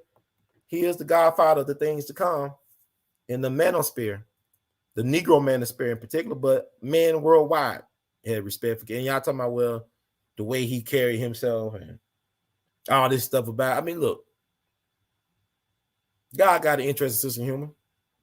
One thing about it is, you got folks that look the part of a man, but they ain't men. You got, athletes, these big old, athletes, strong and fast, but yet they let men who don't have no physique like them tell them how to do things, tell them what to do and when to do it.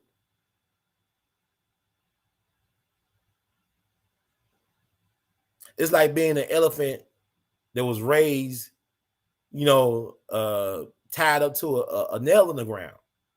And even when you get to an enormous size, you still can't move because your mind is chained to that nail in the ground. You big and strong enough, but you don't know your value. You don't know your worth. So a lot of us don't know our value or worth as men. And we're afraid to move on anything. They're going to take us out the comfort that we know. And it's the comfort of the soft bigotry of low expectations. So it is what it is, but God bless them.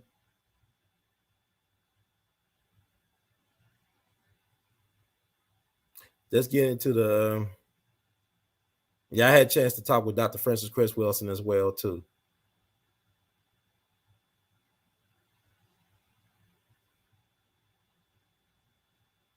Yeah,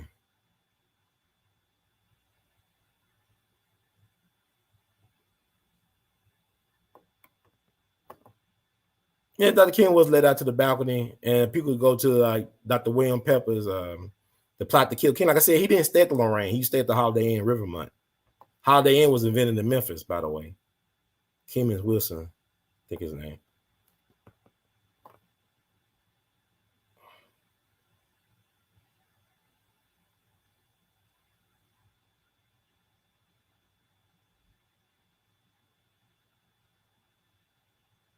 I'm trying to read through the comments, and I'm gonna call it a night.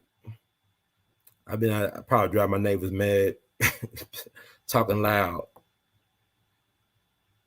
Okay. Kevin Samuels was a Black Panther, according to reports, and a tattoo found on his body. I believe Kevin Samuels was a Messiah here to wake up our people.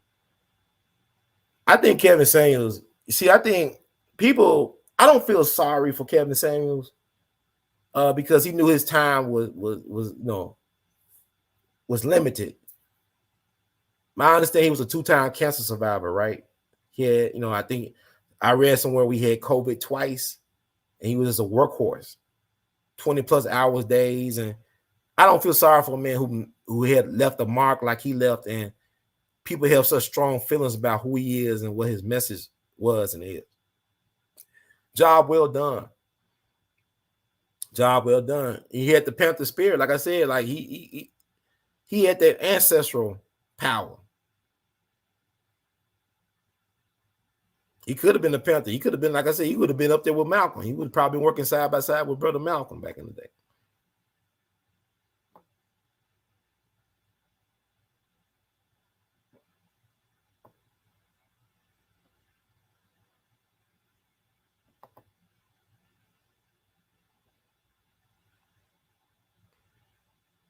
I don't think Malcolm would despise Kevin Samuels. I really don't think. I can't speak for Malcolm. I think people take that out of context about he's saying about the black woman being the most despised. All that may have been true then, it's not true now. I think the black woman has been the most lied to group of women on the planet for the last several decades.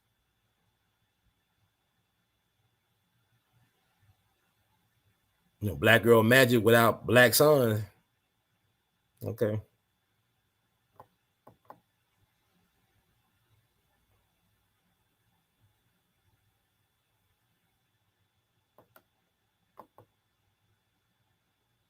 And yet, where are our Malcolms at? Where are Malcolms? Where are Khalid's at? You talking about, a man that was a male cheerleader being compared to the two of the best men we have seen. Don't you know George W. Bush was a male cheerleader, 2-term U.S. President George W. Bush? What that mean? Yeah, like, okay, if they were so great, why can't we replicate no more Malcolms, no more Khalid's? Where they at? See, there's a man crisis. Where are the bold men at? They all dead. I mean, where the Megas at? Where the Fred Hamptons? Y'all good at sloganeering and social media hashtagging and all this stuff. Where's the cavalry? Don't want no more Malcolms. They won't even allow him to have a male heir in his family. Don't you know we're coming up on the May 13th, the anniversary of the assassination of his son, of his grandson, Malcolm Shabazz, down in Mexico City. We still don't know what really happened with that. That's how weak we are as a people. We can't demand answers from this government. I remember looking at a documentary on Pat Tillman, the football player who gave up his NFL career to join the Army Rangers or something like that, and he got killed on the murky circumstances. And the government came over for a lie and said this is what happened. And they had this big funeral for him back home, but his family didn't believe the BS. I think his family was a bunch of atheists, but they didn't believe that. They didn't believe what the government was selling, so they found out themselves that he was a victim of friendly fire. It probably, I'm gonna tell you something. It was a former Vietnamese nurse, Vietnam War black nurse. She told me there was a phenomenon called fragging. Some of the black soldiers would kill their commanding white officers in the field on purpose to get back at them for how they was mistreated or treated in training camp or whatever. Pat Tillman could have been a victim of a fragging type of situation, where it was not just an accidental friendly fire, like they actually were trying to kill his ass, allegedly. But his family did the work to dig up what was going on, and they exposed it as a documentary that came out several years ago about it. You should check it out. See, y'all, we don't want no more Malcolms and Khalid's. That's the problem. Where's our manhood? We talking about wearing dresses like that's groundbreaking and revolutionary. I mean, like to wear dresses. We like to talk about who we doing in the bedroom. That's how revolutionary we are. Malcolm and them didn't kiss and tell like that.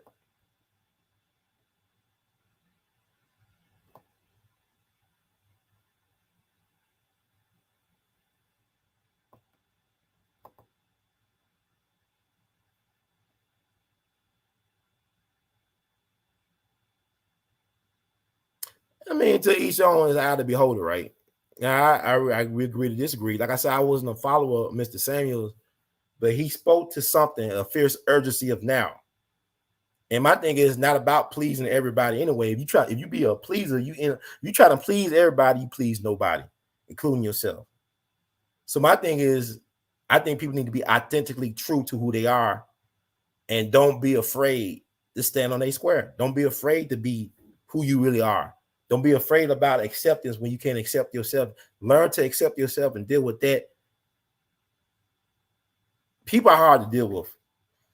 You know, like people are checking out of here. People saying enough is enough. I know people that have committed suicide and stuff like that.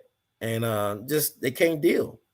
And it is hard just dealing with the demands of modern society, but don't lose yourself in all that madness. And my thing is, the people who took offense, like the saying goes, a hit dog holler. He just was too close to home. And my thing is, I have no issue with the way he died. Man, what a beautiful way to die. He came and went at the same time. Oh man, beautiful way to die. That makes it even more of a legend to me.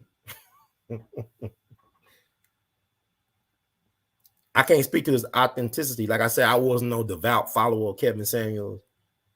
But, you know, when people say he can't be Malcolm, why not? Malcolm didn't have social media. He didn't have what we have right now going on 50-something, 60 years ago. And Malcolm was despised. A lot of black folks was afraid of Malcolm. It's the great Gil Noble, the guy who created the TV show, the long-running TV news show Like It Is, I think, in New York. He used to do his best to avoid Malcolm. Every time he saw Malcolm speaking in Harlem or somewhere in New York, he would run, not just walk, he would run the other way.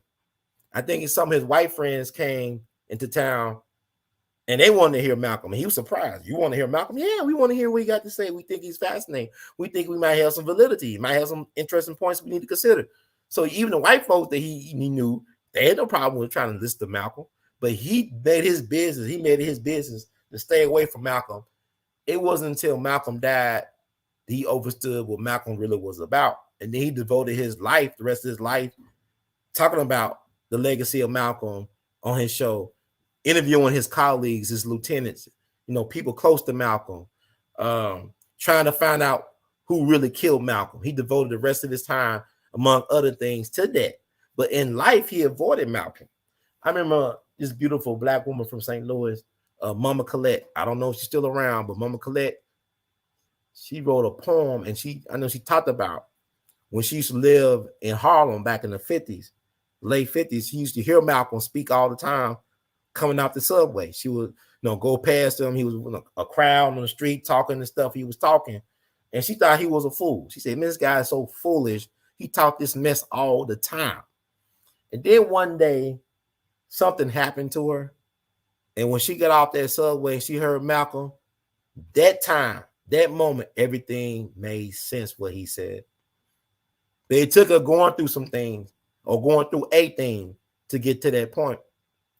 I remember when I was on the phone talking to a woman that I respect a lot this some years ago, she was making fun of me. She said, "Ron, you so pro-black and activism this and talk all this mess about pro-black this and pro-black that." And man, this is a woman that was very well college educated, had a nice six-figure pharmaceutical sales job, lived in a palatial home, had sports cars and everything. She lived out Southwest. And then not soon after we got off the phone, that conversation, she had something happen to where she was attacked by police. Police officers, including a police female, dragged her out the window of her sports car and started, assaulting her in the parking lot of a Burger King near her home. See, she was joking me and clowning me about that stuff, but sometimes you don't have to go through everything to know it's not good for you. I don't have to smoke crack to know that crack is not good for me. I've seen the effects of people who smoke crack going back to the old neighborhood and stuff. I don't need to go through everything. I don't need to have an experience to know that some things ain't good for you or shouldn't be meant for you.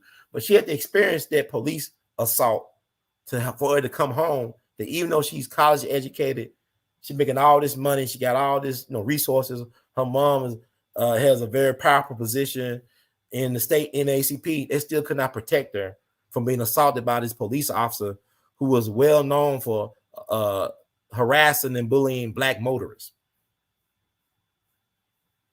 So sometimes things got to happen to you in life for you to get the message.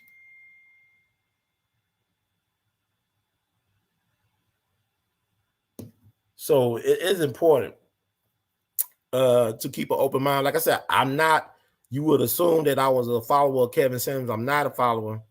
I'm just saying that when people try to dismiss him being Malcolm, why not? You know, like even Jamaicans couldn't accept Garvey. He had to come to America to find his audience, to find his voice. And he died the way he died, you know, forgotten about over there in London. They say he had a heart attack by reading about obituary that they put in the paper before he died. That's why I say it, even with the death of Kevin Samuels, the fact that it wasn't even confirmed right away was weird to me. If you think about, you know, the death of Kobe, death of Prince or Michael Jackson, they was, you know, TMZ was right on it with Michael Jackson, how they made their name. But what I'm saying with Kevin Samuels, it took a day really to confirm. You know, and people are trying to dismiss him then. They're trying to sweep on the rug, but he has made an impact. His relevance is still relevant. I mean, he's made an impact. And he, like I said, he got followers. They already rallying the troops and stuff. They already trying to get their position in the kingdom. It's like when Arnold Rothstein, the Godfather, the guy who trained the Lucky Lucianos and the Meyer Lanskys and Frank Costello's, the leaders of the Five Families, when he passed away unexpectedly during a gambling incident up in the hotel in New York. Or it wasn't like he got shot, I believe he died in the hospital, but his empire was immediately carved up. People were trying to stake their territories. Right now, people are trying to stake their territory in the once kingdom of Kevin Samuels. They're trying to carve their position, trying to get their stuff set up. And it's fascinating to watch. But I just want to offer that.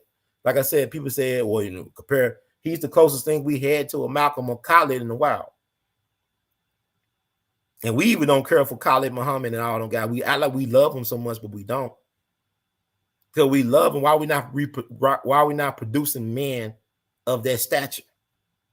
Men of their commitment to their people. Men who, you know, had their love of family.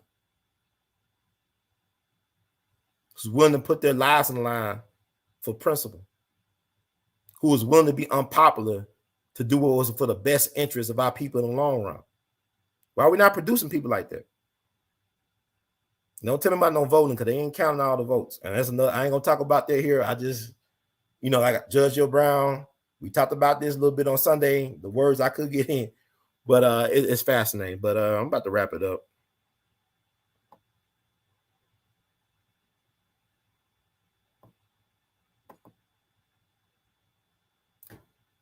It's perception, but what's reality? He loved his black mama. He paid off her home. His mama was hurt that she didn't know her son was dead until she saw on social media how people was belittling her son.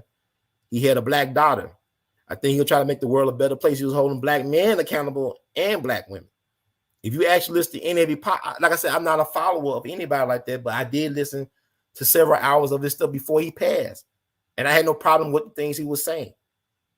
I think people have a problem with the things they see when it's showing it like for you know, for Instagram and TikTok and World Star, when it's taken out of context.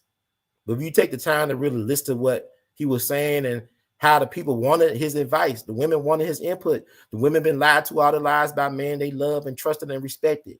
And they wanted one man to tell them the truth. And when I say the truth, I mean a man, be honest about how you feel.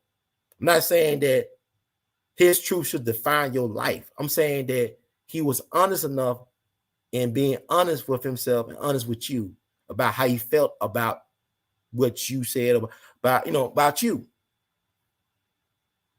I'm not saying that what he said, you got to wear that around your neck like an albatross. He was a social media personality.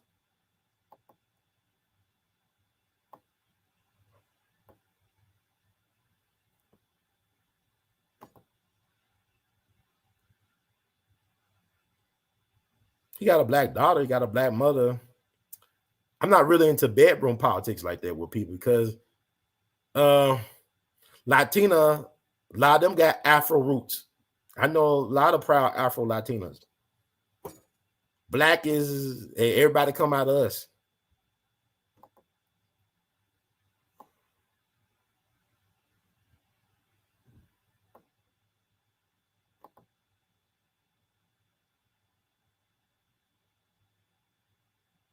I mean, everybody's entitled to their opinion. He's not a hero of mine, but I respect if people do feel like that was their Malcolm X.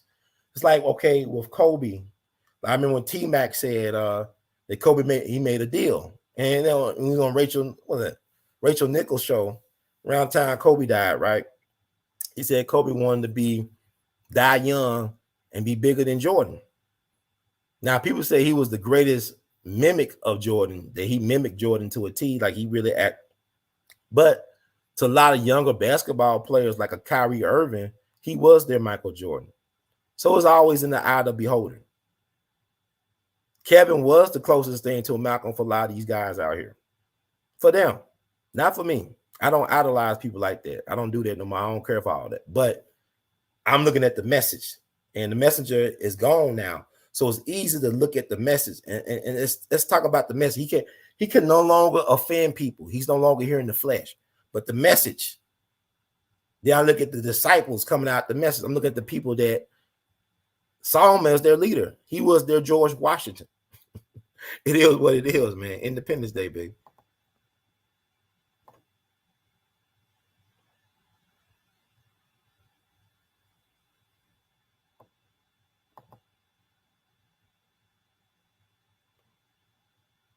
I don't think so, man. I'm in here just to make you think, and I'm not here to please nobody. I got my own struggles to go get through, and like everybody else, my cross is to bear. I think people need to start thinking, because why is it that we can't reproduce men like a Malcolm or Khalid right now? You know, it's a disrespect to humanity that we don't got more men like that around. And when we do have around, we want them to be around for a limited time only, like a McRib. We want to treat the Malcolms and the Khalids of the world like a McRib sandwich, limited time only. So y'all can miss me with all that. Just keep on watching and listening if you want to.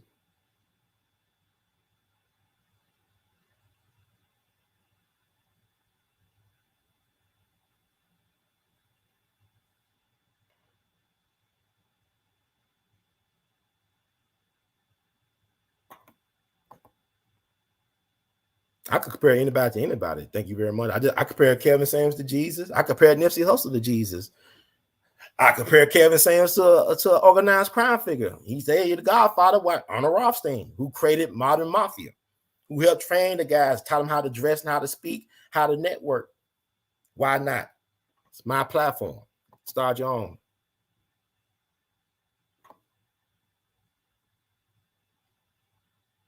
So I think that's it.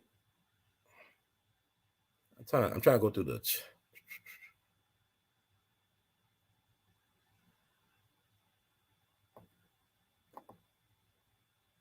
He knew he was limited. He made the most of his time. Most people ain't gonna never find out what they were sitting here to do.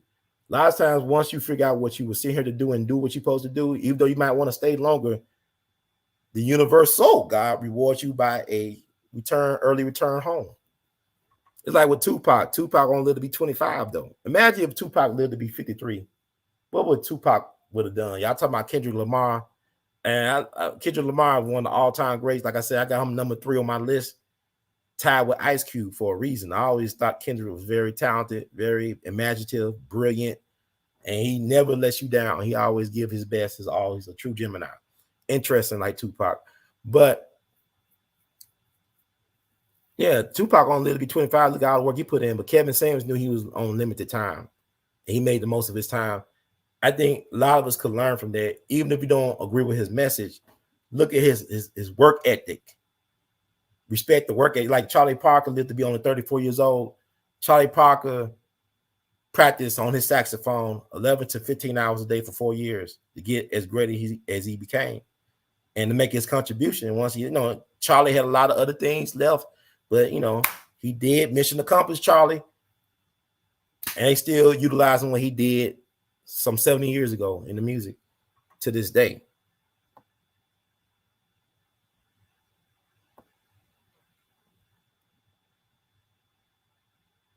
Yeah. Yeah, the Pat Tillman thing. That's why his family. Thank God for his family, but his family were like a bunch of atheists. I think he was an atheist, but that's why they work so hard to expose that truth. And I'm gonna do some shows about some people, military stuff, because Memorial Day is coming up. I want to do these shows. I'm gonna talk about Sister Gloria Davis. Y'all, I don't know if y'all ever heard of Gloria Davis. Look her up. We're gonna talk about her on this platform. And like I said, it's a lot on my mind. I've been getting a lot of downloaded information that I want to share with the people.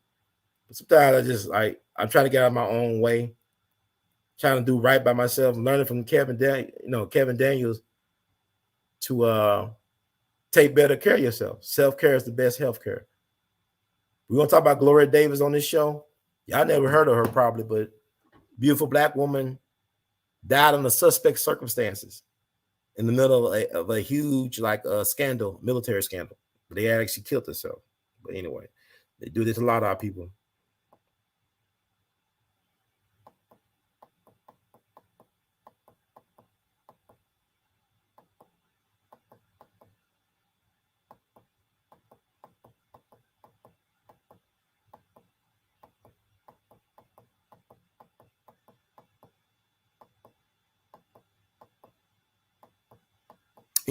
Somebody said American Nazi Party. George Lincoln Rockwell was a guest of honor. Elijah Muhammad invited him to, I think, a couple of Savior's days. Malcolm couldn't deal with no George Lincoln Rockwell, but Elijah Muhammad, there's pictures of George Lincoln Rockwell at Nation of Islam's events, Nation of Islam events. And Elijah Muhammad allegedly brought land from Klansmen down in Georgia. Elijah Muhammad's from Georgia. Elijah Poole, October 7th, 1897.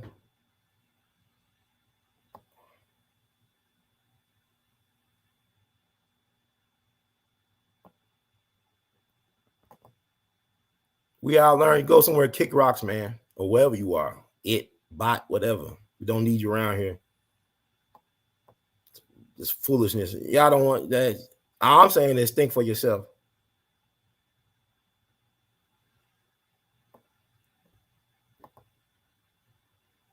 I actually met Immortal Technique at Malcolm's 90th birthday observation. Was it the 90th? Yeah. I was in New York at the Audubon, the Malcolm and Betty Shabazz Center, where Malcolm got killed. Immortal Technique is a cool brother.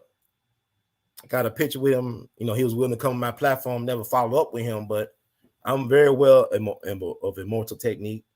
Actually, I interviewed Dead Prayers a couple of times. One of the people in Dead Prayers, I think M1, it was M1, not Stickman, from Dead Prayers. He came on the show a couple of times, kind of ghosted me after the death of Malcolm X's grandson. But man, I got a lot of stories, man. Yeah, Immortal Technique, cool people.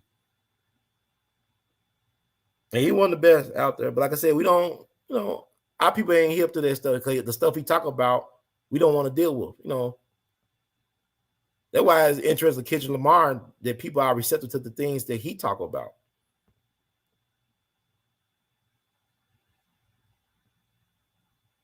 So people say the book. Yeah, you go online, Lincoln Rockwell. He might be uncomfortable. They killed Lincoln Rockwell too. They assassinated him. I think it was like 1967 or something. But there are speeches. UCLA got an archive YouTube channel where they got speeches that were done by people like Dick Gregory. You can hear a young Dick Gregory, Adam Clayton Powell Jr., George Lincoln Rockwell, a lot of different interesting characters. Spoke at UCLA back in the 60s. They got all archives. It's available on YouTube at the UCLA channel. You can find it.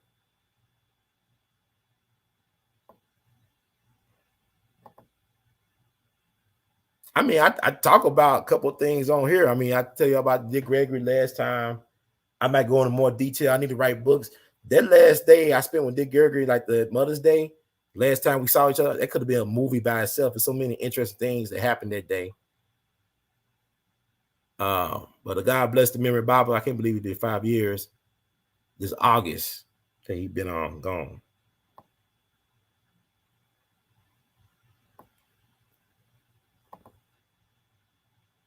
We love you madly too. And thank you, everybody. We all can agree to disagree. I have no problem with nobody's points of views, really. Thank Sister Darian for chiming in. And thank y'all for y'all support. If you like the words from Brother Heard, if you don't like them, if you thought they was interesting and disrespectful, whatever, please spread the word. Subscribe to We All Be TV. Also support the movement. Because things are expensive. I know y'all see what y'all see, but y'all don't know the story. Cash App you support, $R2C2H2. That's $R2C2H2. Also, Google Pay, PayPal, and Zelle your support at R2C2H2 at gmail.com. I ain't even running. Boy, this is Mercury retrograde like ain't nobody business. R2C2H2 at gmail.com. That's R2C2H2 at gmail.com. An interesting time tonight.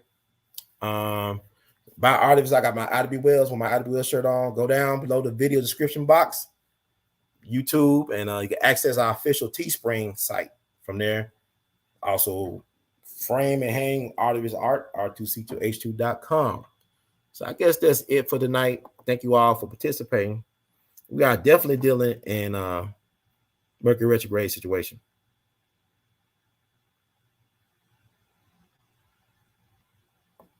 Walter Cronkite. I don't know. You know, Walter Cronkite was part of the Bohemian Grove. I ain't no Illuminati type of dude. Now, I had a cousin that was last name Mayfield. I got a lot of Mayfield. Like I said, I'm related to Curtis Mayfield and Julian Mayfield. But we had a cousin out of Chicago. He put him in leaders of the Prince Hall Masons at one point. It was like decades ago. But I'll find some information on that. But I'm not a part of the Boule or anything like that. Walter Cronkite, I believe, was Bohemian Grove. But thank you. I appreciate it. I received the report. Yeah, y'all have a great night. And thank y'all for tuning in. It's going to be interesting. I'm looking forward to seeing the comments in the morning. I'm just trying to go through this stuff. But thank y'all so much. In the words of Great Duke Ellington, we love you madly.